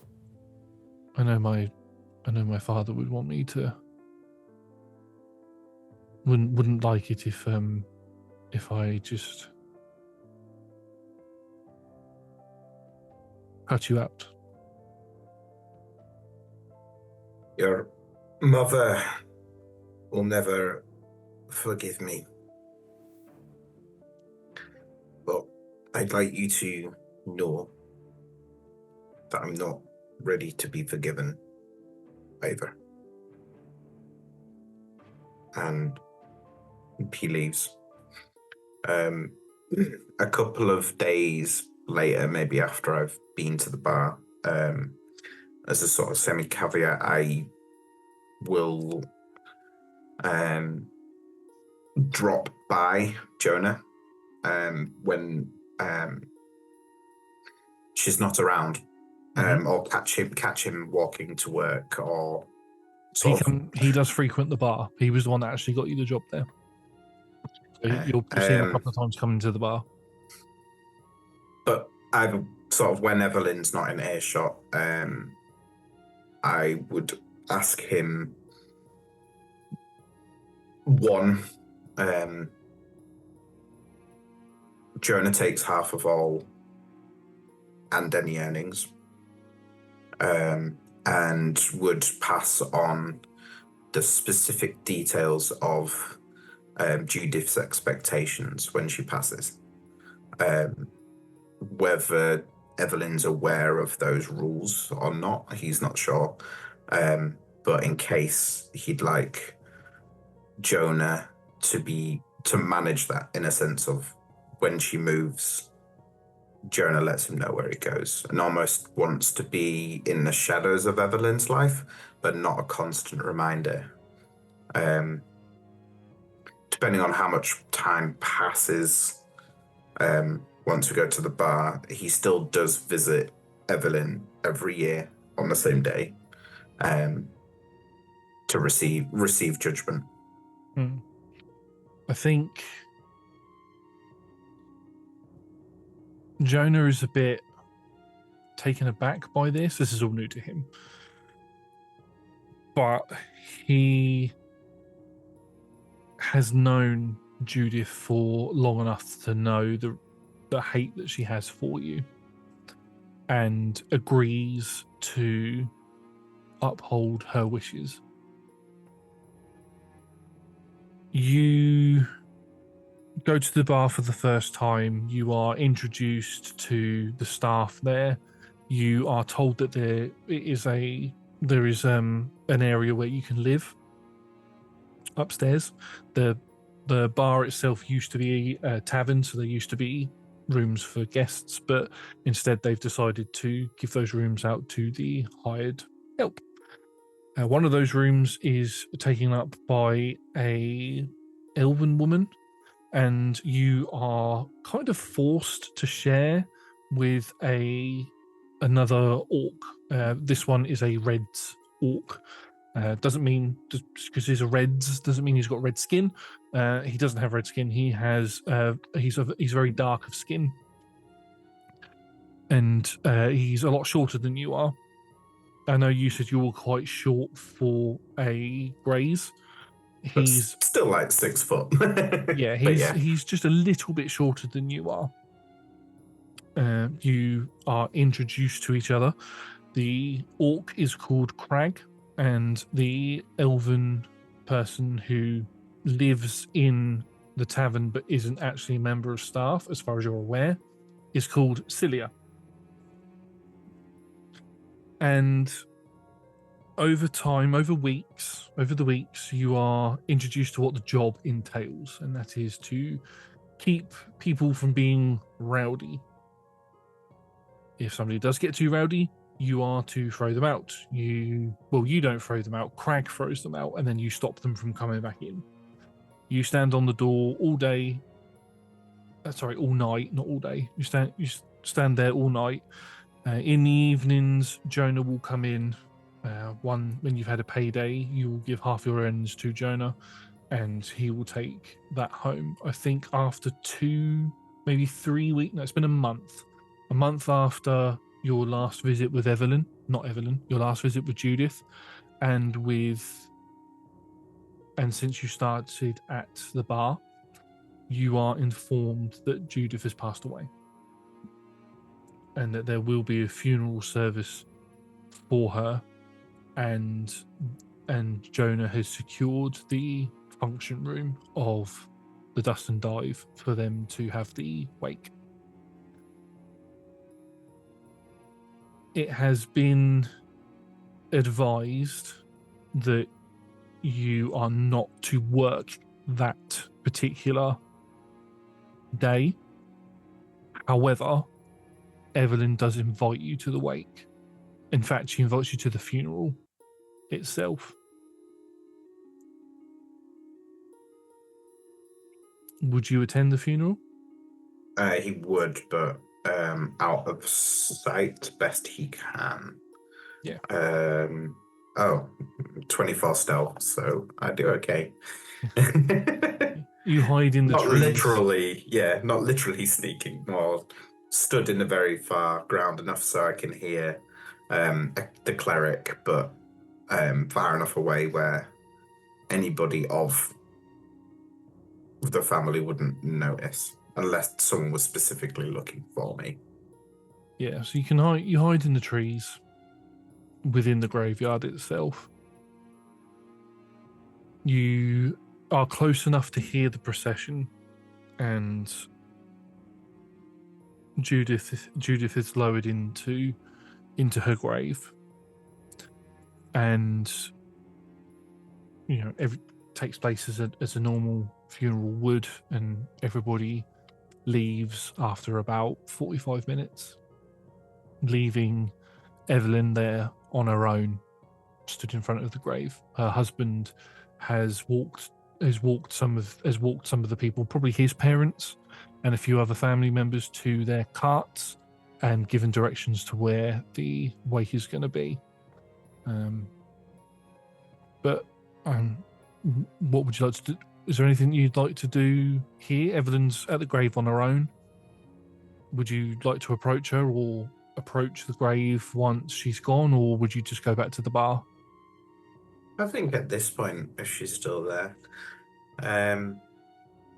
in his classic way, he's just very gentle and quiet, and he goes over, picks some soil up from the floor, walks over to the buried gravesite and dusts dirt over it. And unless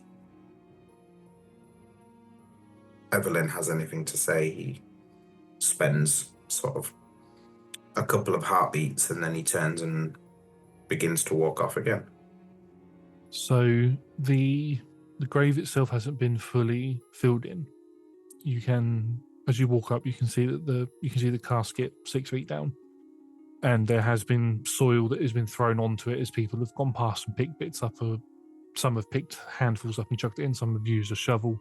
There's a couple of roses and things that have been chucked in. What you can see, and I don't know how you would react to this, but next to her casket, there is another casket that looks like it is aged. And looking at the headstone, you can see that there is a headstone with Cain's name on it and his year of birth and year of death, and a tagline underneath it that says "Taken from us too soon, loving father," and all of this stuff. Evelyn, you approach and you throw your soil in, and you can hear that Evelyn is crying, but she doesn't react to your approach or to your actions that you do. But as you turn, after the few heartbeats, and you turn to walk away, you just hear her say, "Thank you for coming."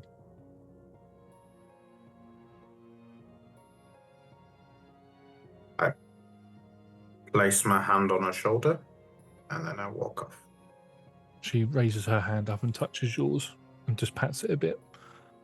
And you walk off, and you walk past Jonah, who just watches as you go and then carries on over to his wife. Do you head to the bar?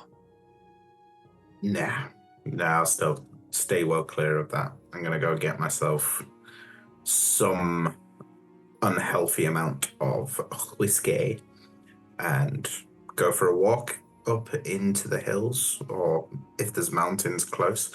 Oh yeah, there's huge mountains right behind the city. Nice. I'm going to head off into the mountainscape and spend an afternoon going into evening, just free, but also very much so not free. As you grab a bottle of whiskey from the general store, probably one of the general stores, making your way, general store, making your way up the mountain, one of the nearby, not like the mountain, but one of the nearby like higher peaks sort of thing. You climb up and you do that really uncomfortable thing that I see on the social medias, where you see people who video recording themselves up on high buildings and high mountains and all that sort of thing. You're doing that, and you're sitting with your legs dangling over the edge with your drink in hand. You've got a view of the entire city. You can see the large keep where the rulers of the city, rulers of the empire, live. You can see a large tower, some sort of spellcaster lives there or something you've heard. Yeah. You can see where the prison is. You can see the graveyard, all of the various different houses. You can see one of the larger houses is the one that was under construction 25 years ago that's now like a wayward house for homeless. And as you're sat there,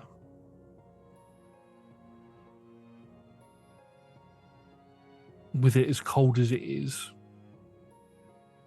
having no effect on you, especially with the fact that you're drinking whiskey, you hear some footfalls behind you.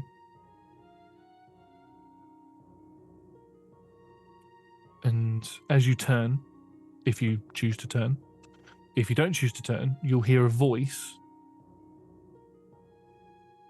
I see this spot is taken. Would you mind if I joined you? I'll glance back at that point. You see a dwarven gentleman, not Asher, with bald head with a walking stick, grey, very white grey beard, piercing grey eyes, looking at you, holding what looks to be a whiskey bottle in his hand, wearing very dark leather clothing, looks almost ceremonial but also practical at the same time. May I join you? It doesn't say anything. He just shifts over slightly to make space, and then like dusts off the snow to make it less. He laughs at that and takes a seat, his legs dangling over the edge, places his stick down next to him, so that's sort of kind of hanging over a little bit, but rests his leg up against it, and he pops the cork on the drink that he has and takes a drink of it, looks over to you. Would you have your, like, are you wearing like full clothing, or do you have your arms exposed? Are sleeves bullshit to you? He is kind of one of those.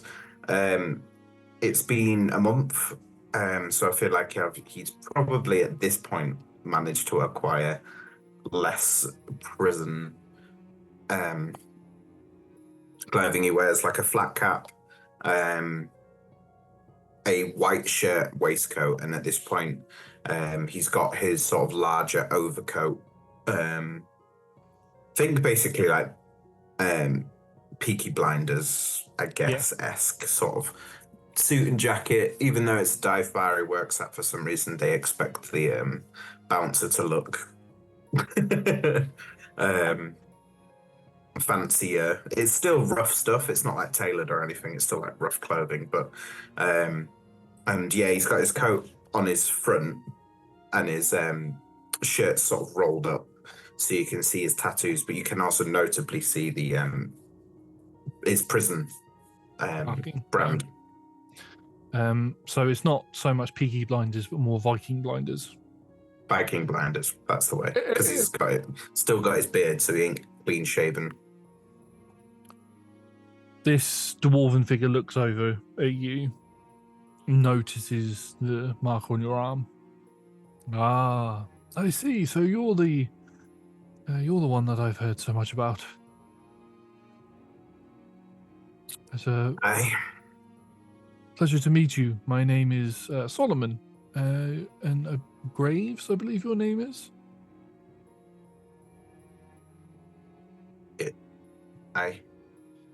Lucian. Lucian. Yes, that was the name. Yes. I've come to the city. I've come to the city to say goodbye to an old friend. Somebody that you may know. Well, I was an old friend of her husband's, at least. It's sad what happened on that day. Aye, and the only thing he sort of does is, like, in mentioning Kane's name, he like uncorks the whiskey and like pours like a drink worth off the cliff, and then drinks a drink worth, and then cocks it. He smiles at that. Well, it's nice and peaceful up here. I can see why you like it up here. I haven't been high up in the mountains in a long time. It's funny, it's probably the first thing I did once I'd got things in order. I don't know. This was my home. Well, not this low. Solomon looks up and you can see that the mountains themselves disappear up within the clouds. Right, yes. That's understandable. No wonder you can get away with wearing such little clothing. It's like summertime for you. Close.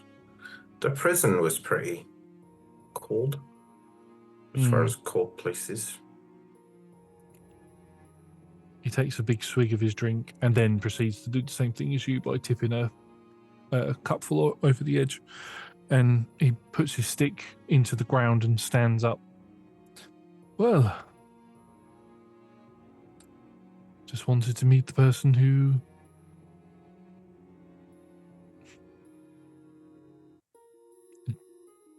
took Cain away from his family. The word you're looking for is murdered. It was, but I didn't want to use it I didn't want to be insensitive about it. What's to be insensitive? You're talking to a killer?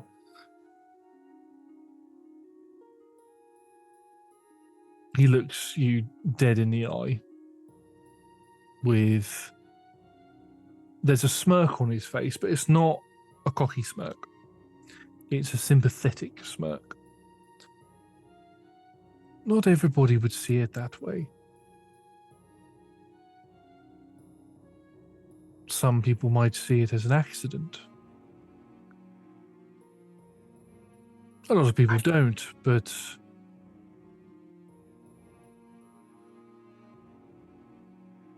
some people might. Knowing what happened from people around the city, friends that I have here. No matter what that Asher said.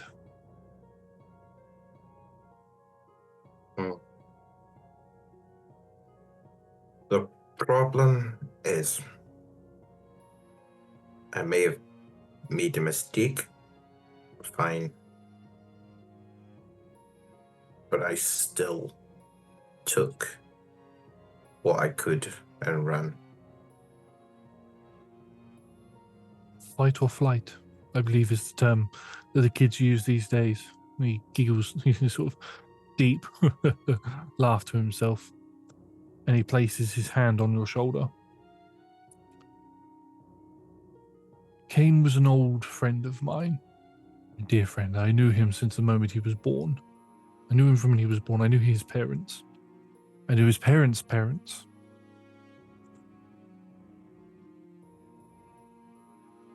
And when I did speak to him, either through letters or when I visited him here, he always spoke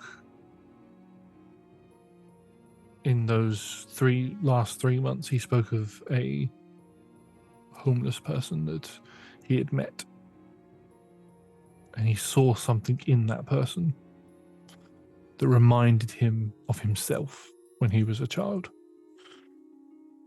Granted, he didn't quite have the upbringing or live in the same circumstances as yourself, but there was something about you that resonated with him. And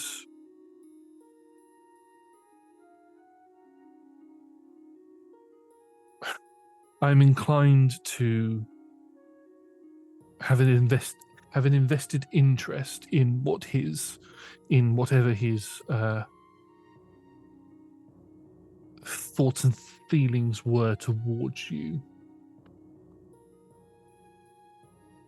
And he takes his hand off of your shoulder, puts his hand into his leather armor, into a pocket, and pulls out a small card and gives it to you. I've been down at the wake, and Evelyn has told me that she intends to move away soon with her husband. Her husband has recently received a job in the town of Merkstead in southern Idorune. It's funny, that is where I come from, and I happen to have a mercenary guild there that I run with my family. If you should ever find yourself, for whatever reason, down in that area, drop into the guild. Regardless of your actions, I reckon you could find a purpose there.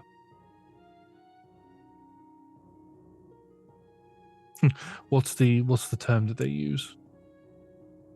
Everybody deserves a second chance. And this could be yours. You might just be 25 years too late. Or I've arrived at just the right moment. And he pats you on the shoulders again, and he begins making his way down the mountainside, leaving you on your own with your drink and a card. A few days go past. You learn through the grapevine of the bar that the mysterious figure known as Solomon, who had swept into town to visit to attend a wake of his friend's wife, has since left the town and is traveling elsewhere. And Jonah doesn't have the same. Jonah's warmed up to you in the past couple of days. He doesn't have the same. What's the word I'm looking for? Lots of words I'm looking for today.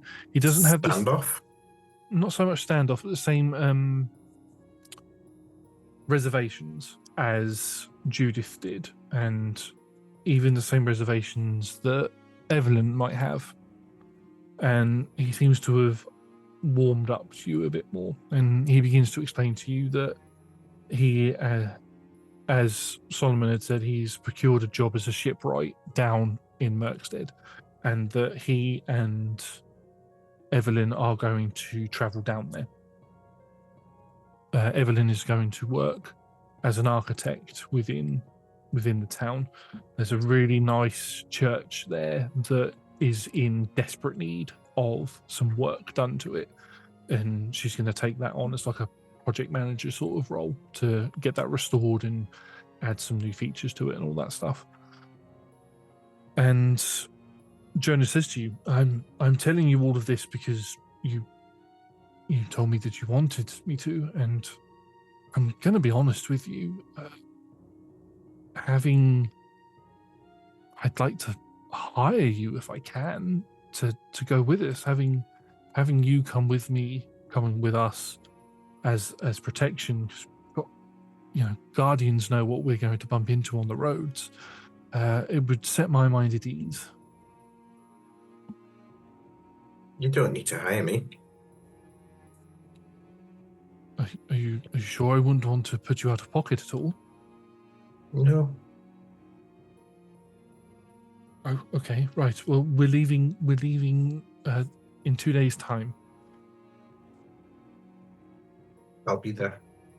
Okay, he takes a swig of his drink and he leaves the bar area. As he leaves the bar, you notice, stood behind the bar the entire time, cleaning out a glass or a tankard, is Crag. Just moving it around. He's like, right, so you're planning on leaving? Buddy, sounds like I'm gonna be down there for a long time. If they come back up, I'll come back up. If they don't, I'll stay down there. Hey, all right, okay. Well, give me a moment. And he disappears out the back. And it doesn't take long for you to begin to hear shouting coming from the back. And eventually, you hear the sounds of smashing. And then Crag comes out with a big grin on his face. He's like, right, I'm coming with you. Did you just do? I just quit. Oh, for fuck's sake. What? Look, right, I know we haven't known each other that long, and You've known me a month, man. You can be a pain in the arse. Don't ask me where that accent came from. You're a pain in the arse, and you know what? You're fun.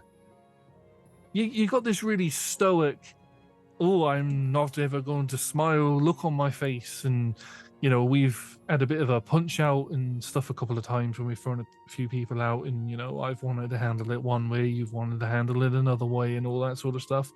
But there's this air of funness to you, and fuck it, I ain't missing out on that shit. I'm coming with you. Do you realise it's warm down south? I prefer it warm, to be fair. I'm not a graze like you. I prefer the heat, and he is actually wearing quite a lot of clothing. You're not going to get paid until we get summit down there. Oh, I'm sure there's some sort of like work we can do down there. So there's a bar or a tavern or something down there I can work at. Or there was that dwarven guy at the wake who was saying to some of the people that he owned some sort of a mercenary company or something. So I don't know, maybe there's some work there. Crag, the problem is you're a shit bartender and you're shit at fighting. Right, look, do you want to take this outside? I can show you. I've been working on my moves. I can show you a few little up, jab things that I've learned. Look, the last move you showed me was when you slipped on the ice and then claimed it was intentional. That was a cool move, though, weren't it? I mean, I did more damage to myself than I did to you, but... All right, come on. I mean, I've got no choice now. I'll just quit my job, so... And I've worked in all the other taverns and inns around here, and nobody will take me on, so... No. All right. What's this about an adventure I hear? And slinking in between some of the like pool tables and over to the bar is Cilia. Got it right that time. No, what? Nothing's going on. I mean, I'm very perceptive, and I hear that there's an adventure happening. You're going to a different town. No, your eyes and ears are telling you lies. Craig turns around and is like, yeah, we're looking to go to, what is it called? Merkstead? Yeah, it's going to be really good. Oh, excellent. A new place for me to con people. I mean, earn some gold. I'm in. Ground rules. Okay. You do not rob, pilfer, trick, or attempt any hijinks on Evelyn and Jonah and Co. Anything else you do is not my problem. Oh, well, for a second there, I thought you were going to say something about not doing anything when we get to the town. I thought that was going to be boring. But yes, sure. I mean, anyone who's part of our traveling party, I'll surely not take any of their money. What about if we play poker? Mine. Damn it. What about if we're playing poker? No, but you can have Crag's shit. I don't care. Hey, I haven't got hardly any shit. Okay, yeah, fine. Oh, okay, well, I best go get a bag packed. Maybe there'll actually be a room free at this place now. And Cilia disappears, and Crag's like, right. I don't know why the fuck I'm still in here. I don't work here anymore. I'm going to go get my stuff, and they go get their stuff. And 2 days will pass. Is there anything you'd like to do? He's probably quit his job. Yeah. The owner of the bar is not best pleased that he's just lost 2 of his security guards. The only security guards that he has. It's literally as brutal as I'm leaving. Bye. And then just walks off. Ask around about Merkstead a little. Any inside information, although I live on the edge of both worlds. I do know a couple of people like Cilia and a couple of others that maybe fence stuff now and then, and just get any information, anybody I need to watch out for, any groups that I may want to avoid or keep my nose clean from. And then just information on the highways, the travel, where to look after danger points on the road down. So You get plenty of information about the roads that lead to the south, and you know that the last town that you'll, or is it a town? Hang on. The last village that you'll come to before Titan's Pass, which is the sort of like the gates that lead south, is called West Helm. You'll need to go when you leave Layrilla, you'll head east towards the town of Mythcrest. Once you get to Mythcrest, you'll then head southwest towards the village of West Helm, and then from there you'll go southeast towards Titan's Pass, which will then take you. Once you go through the Titan's Pass, you'll then be in southern Idorune. You are told the length of time that it'll take you to get there, which is 2 weeks. It'll take you about 2 weeks to get to West Helm with continuous walking. 3 weeks if you take it at a more leisurely pace. There hasn't been much in terms of bandit attacks within the north, but there has been the occasional wild animal attack, bears, wolves, that sort of stuff. There isn't much information on what is south of Titan's Pass. You're told that they think there might still be undead roaming around since the event known as the Rising, where the undead rose and took over most of the south. But you are told that the first village that you'll come to when you leave Titan's Pass is called Mestus, and any other information that you want on the area would be best to get it from there. One thing that you are told is that there is a group of bandits and raiders that have quite a large chokehold on the entire area, and they're known as the Reavers. You're not quite sure how far you're not told how far the influence goes, but they are not. You're told they're not somebody that you want to mess with. So that's the information that you get.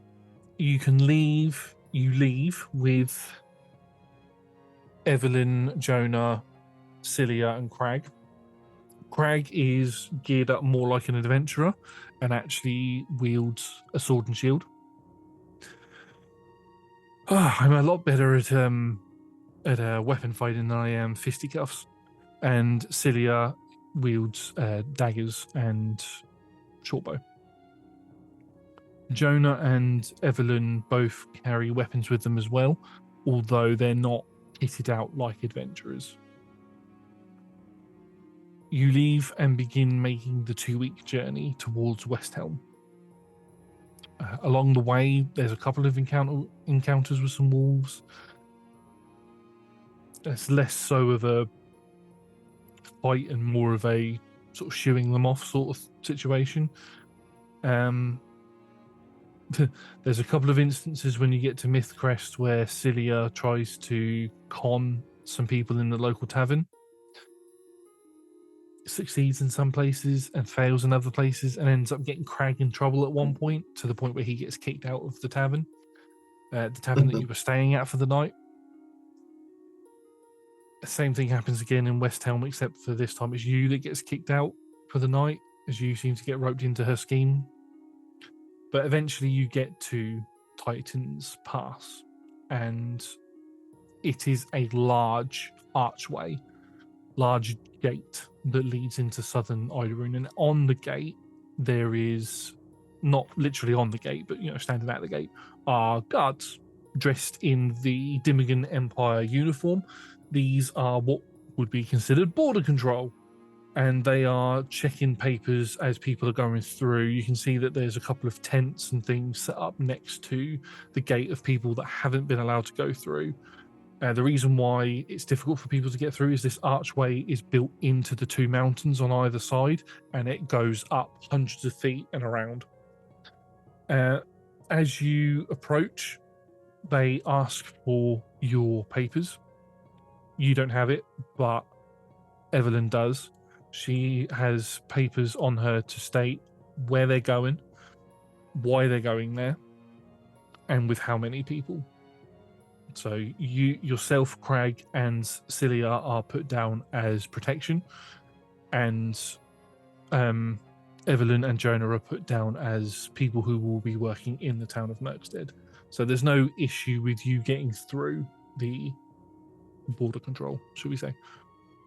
And you eventually get to the town of, not the town, the village of Mestus. Once in Mestus, you, as you said before, you want to sort of do a bit of research into the area and everything. You discover that in order for you to get to Merkstead, you need to head directly west until you reach the settlement of Crow's Reach. And once you get to Crow's Reach, you then need to go sort of south to the town, and that will take you to Merkstead. And in total, that is a 3-week travel in order to get there. Or 4 to 5 weeks if you choose to take a leisurely pace. The threats on the road, there is a lot of bandits that will attack caravans. You do have a caravan, or at least a cart with Evelyn and Jonah's belongings in it, and whatever Cilia is nicked and Crag has decided to bring with him as well. So the chance of you being attacked by bandits is high.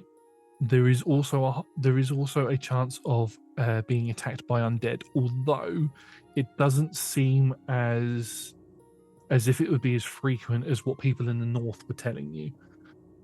Part of the Rising, the undead never made it north. They never pushed through Titan's Pass. They were held at the gate. So the north is slightly disjointed, as the information that the north has on what's going on with the undead in the south is slightly disjointed. But after a night in Mestus, you leave and you begin making your way to Crow's Reach. And then from Crow's Reach, you make your way down to the town of Merkstead. There are a couple of encounters with bandits, although they seem a bit wise to your group and don't attack you. Instead, they try to shake you down at one of the bridges and say, you need to pay a toll to get past, sort of thing. And before a fight breaks out, Evelyn pays it. And it's like, yes, I'll pay the toll. Can we go past? And like, yep, sure, go past. And you just go. She's not interested in having a fight. This has been, at this point, this has been 4 weeks of travel, and she just wants to get there. I know we've all been there when we've been traveling for a long time, and we just want to get to the location. I'll pay whatever. Yeah. Yeah. And Lucian isn't interested in scrapping if he doesn't have to. It's more holding Crag back, I'd assume. Yes, Crag is he's got a heart of gold, but he can be... It's easy for him to get hot-headed about getting into a fight, but you can calm him down easily enough. And yeah, don't get me wrong, I enjoy a fight, but I only enjoy fights when I really have to. Yeah. Also, don't like blades, and if they're carrying blades, it makes you uncomfortable. Yeah, and you do find out a few days later after paying toll that Cilia had maybe pickpocketed the people and got that gold back. Maybe, or maybe it was winnings from one of the towns or villages that you visited. Nobody's gonna know. How would they know? But when you enter into the town of Merkstead,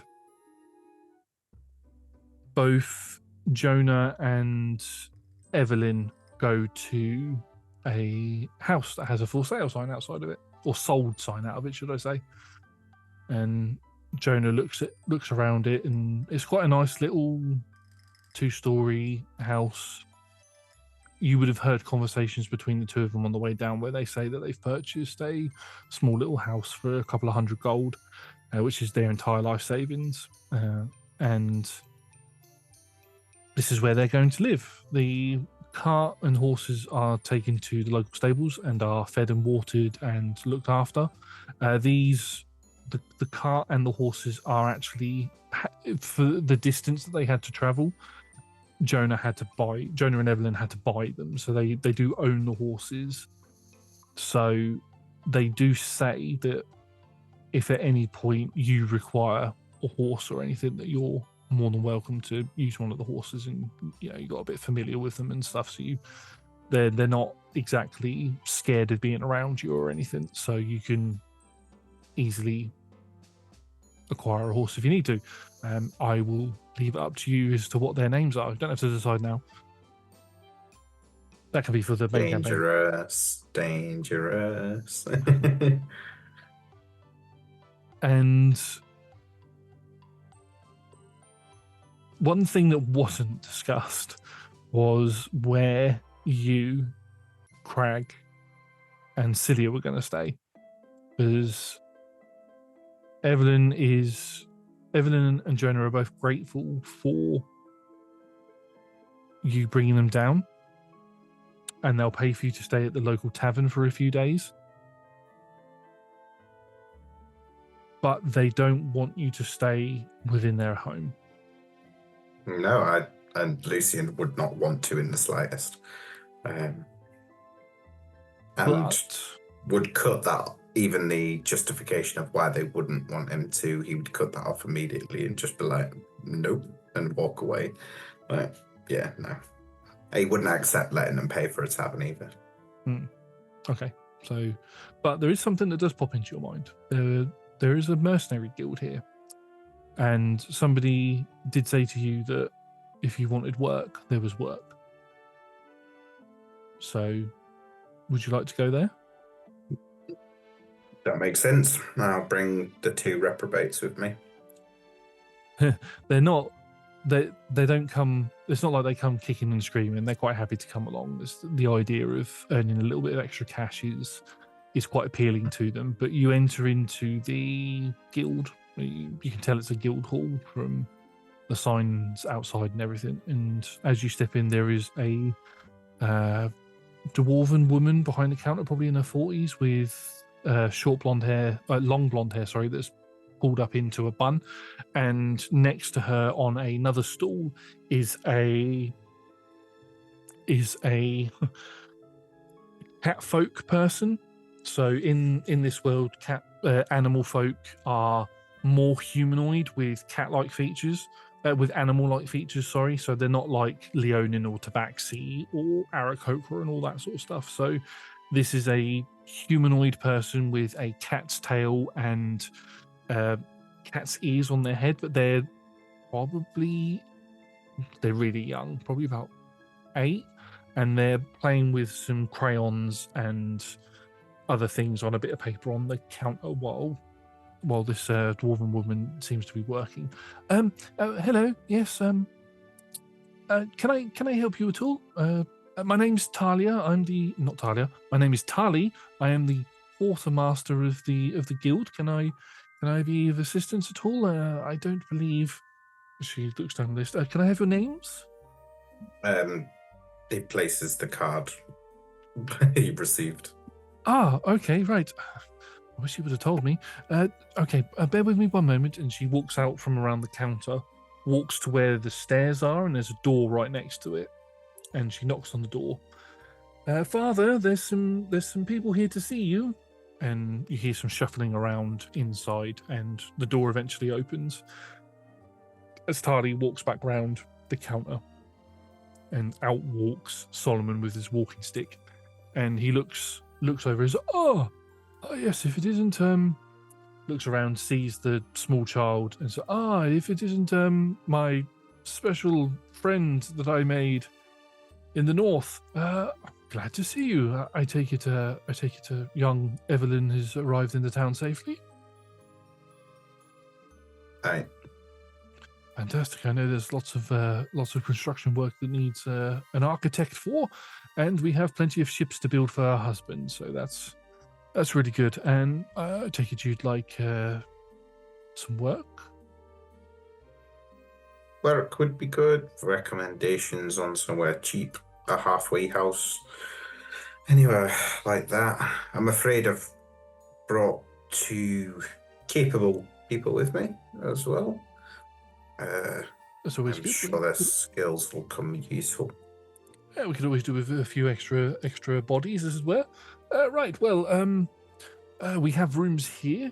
People who are signed up to do jobs with us can stay here for free.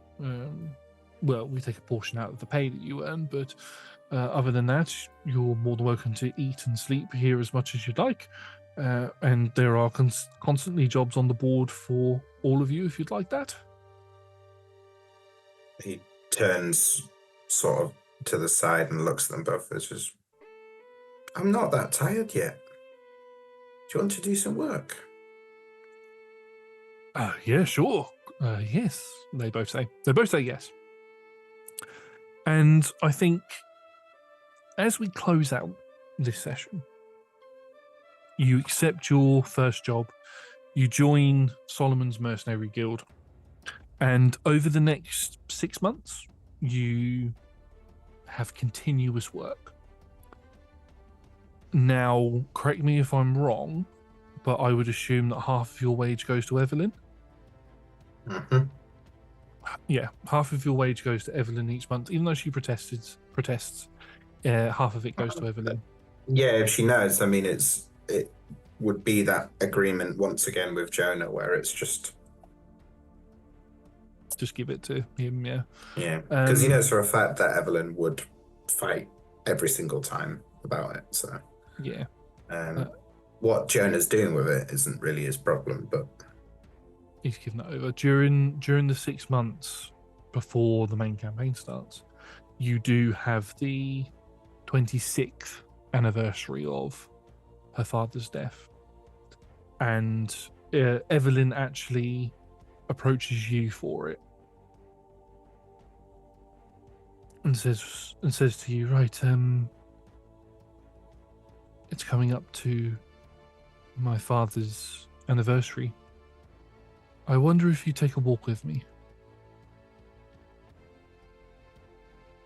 Just us. show me the way. And you both walk. And Evelyn leads you up a small hill past the guild and up towards where the church is. The church has got loads of scaffolding around it at the minute, and it's being worked on with Evelyn sort of overseeing its restoration, as it were. This church is on a cliffside, and there is a bench that you can sit on that overlooks the entirety of the town.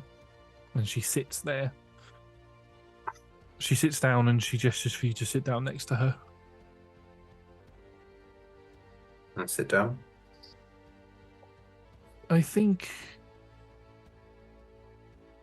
now that we're in a different location, maybe we should do things a little bit differently. And she reaches into a bag that she's got, and she pulls out a bottle of whiskey, and she hands it to you. And then she pulls out another bottle for herself. And she uncorks her bottle and she pours some of it on the ground. But she doesn't take a swig of it. Pours it on the ground. Why doesn't she take a drink? Can I make an insight check? You can make an insight check.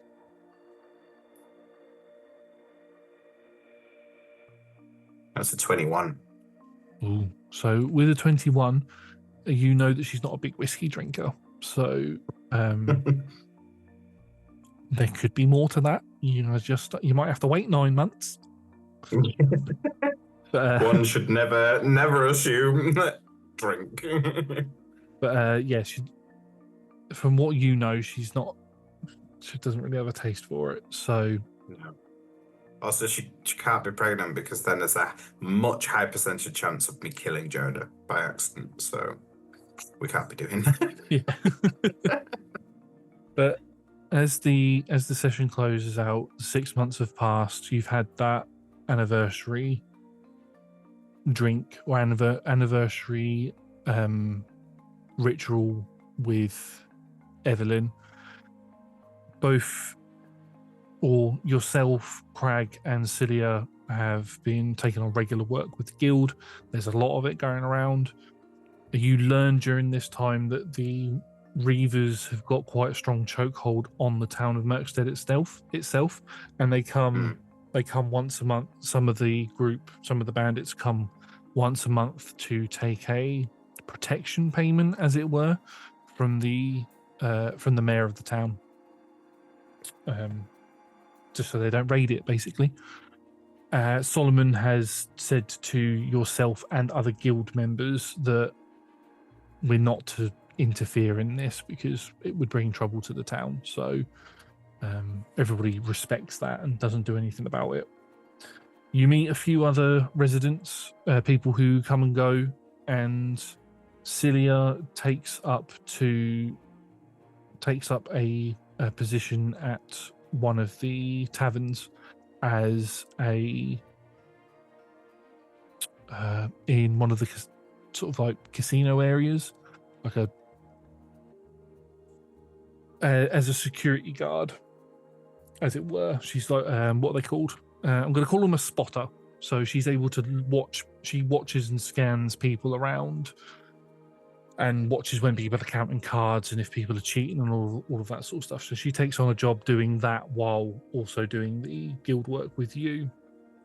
And Crag also takes on some work within the guild itself rather than just jobs. He actually begins working in the kitchen, which is dangerous because you know that he's not a very good cook or bartender, but it's more that he cleans pots and pans and all that sort of stuff. He is good at that, though.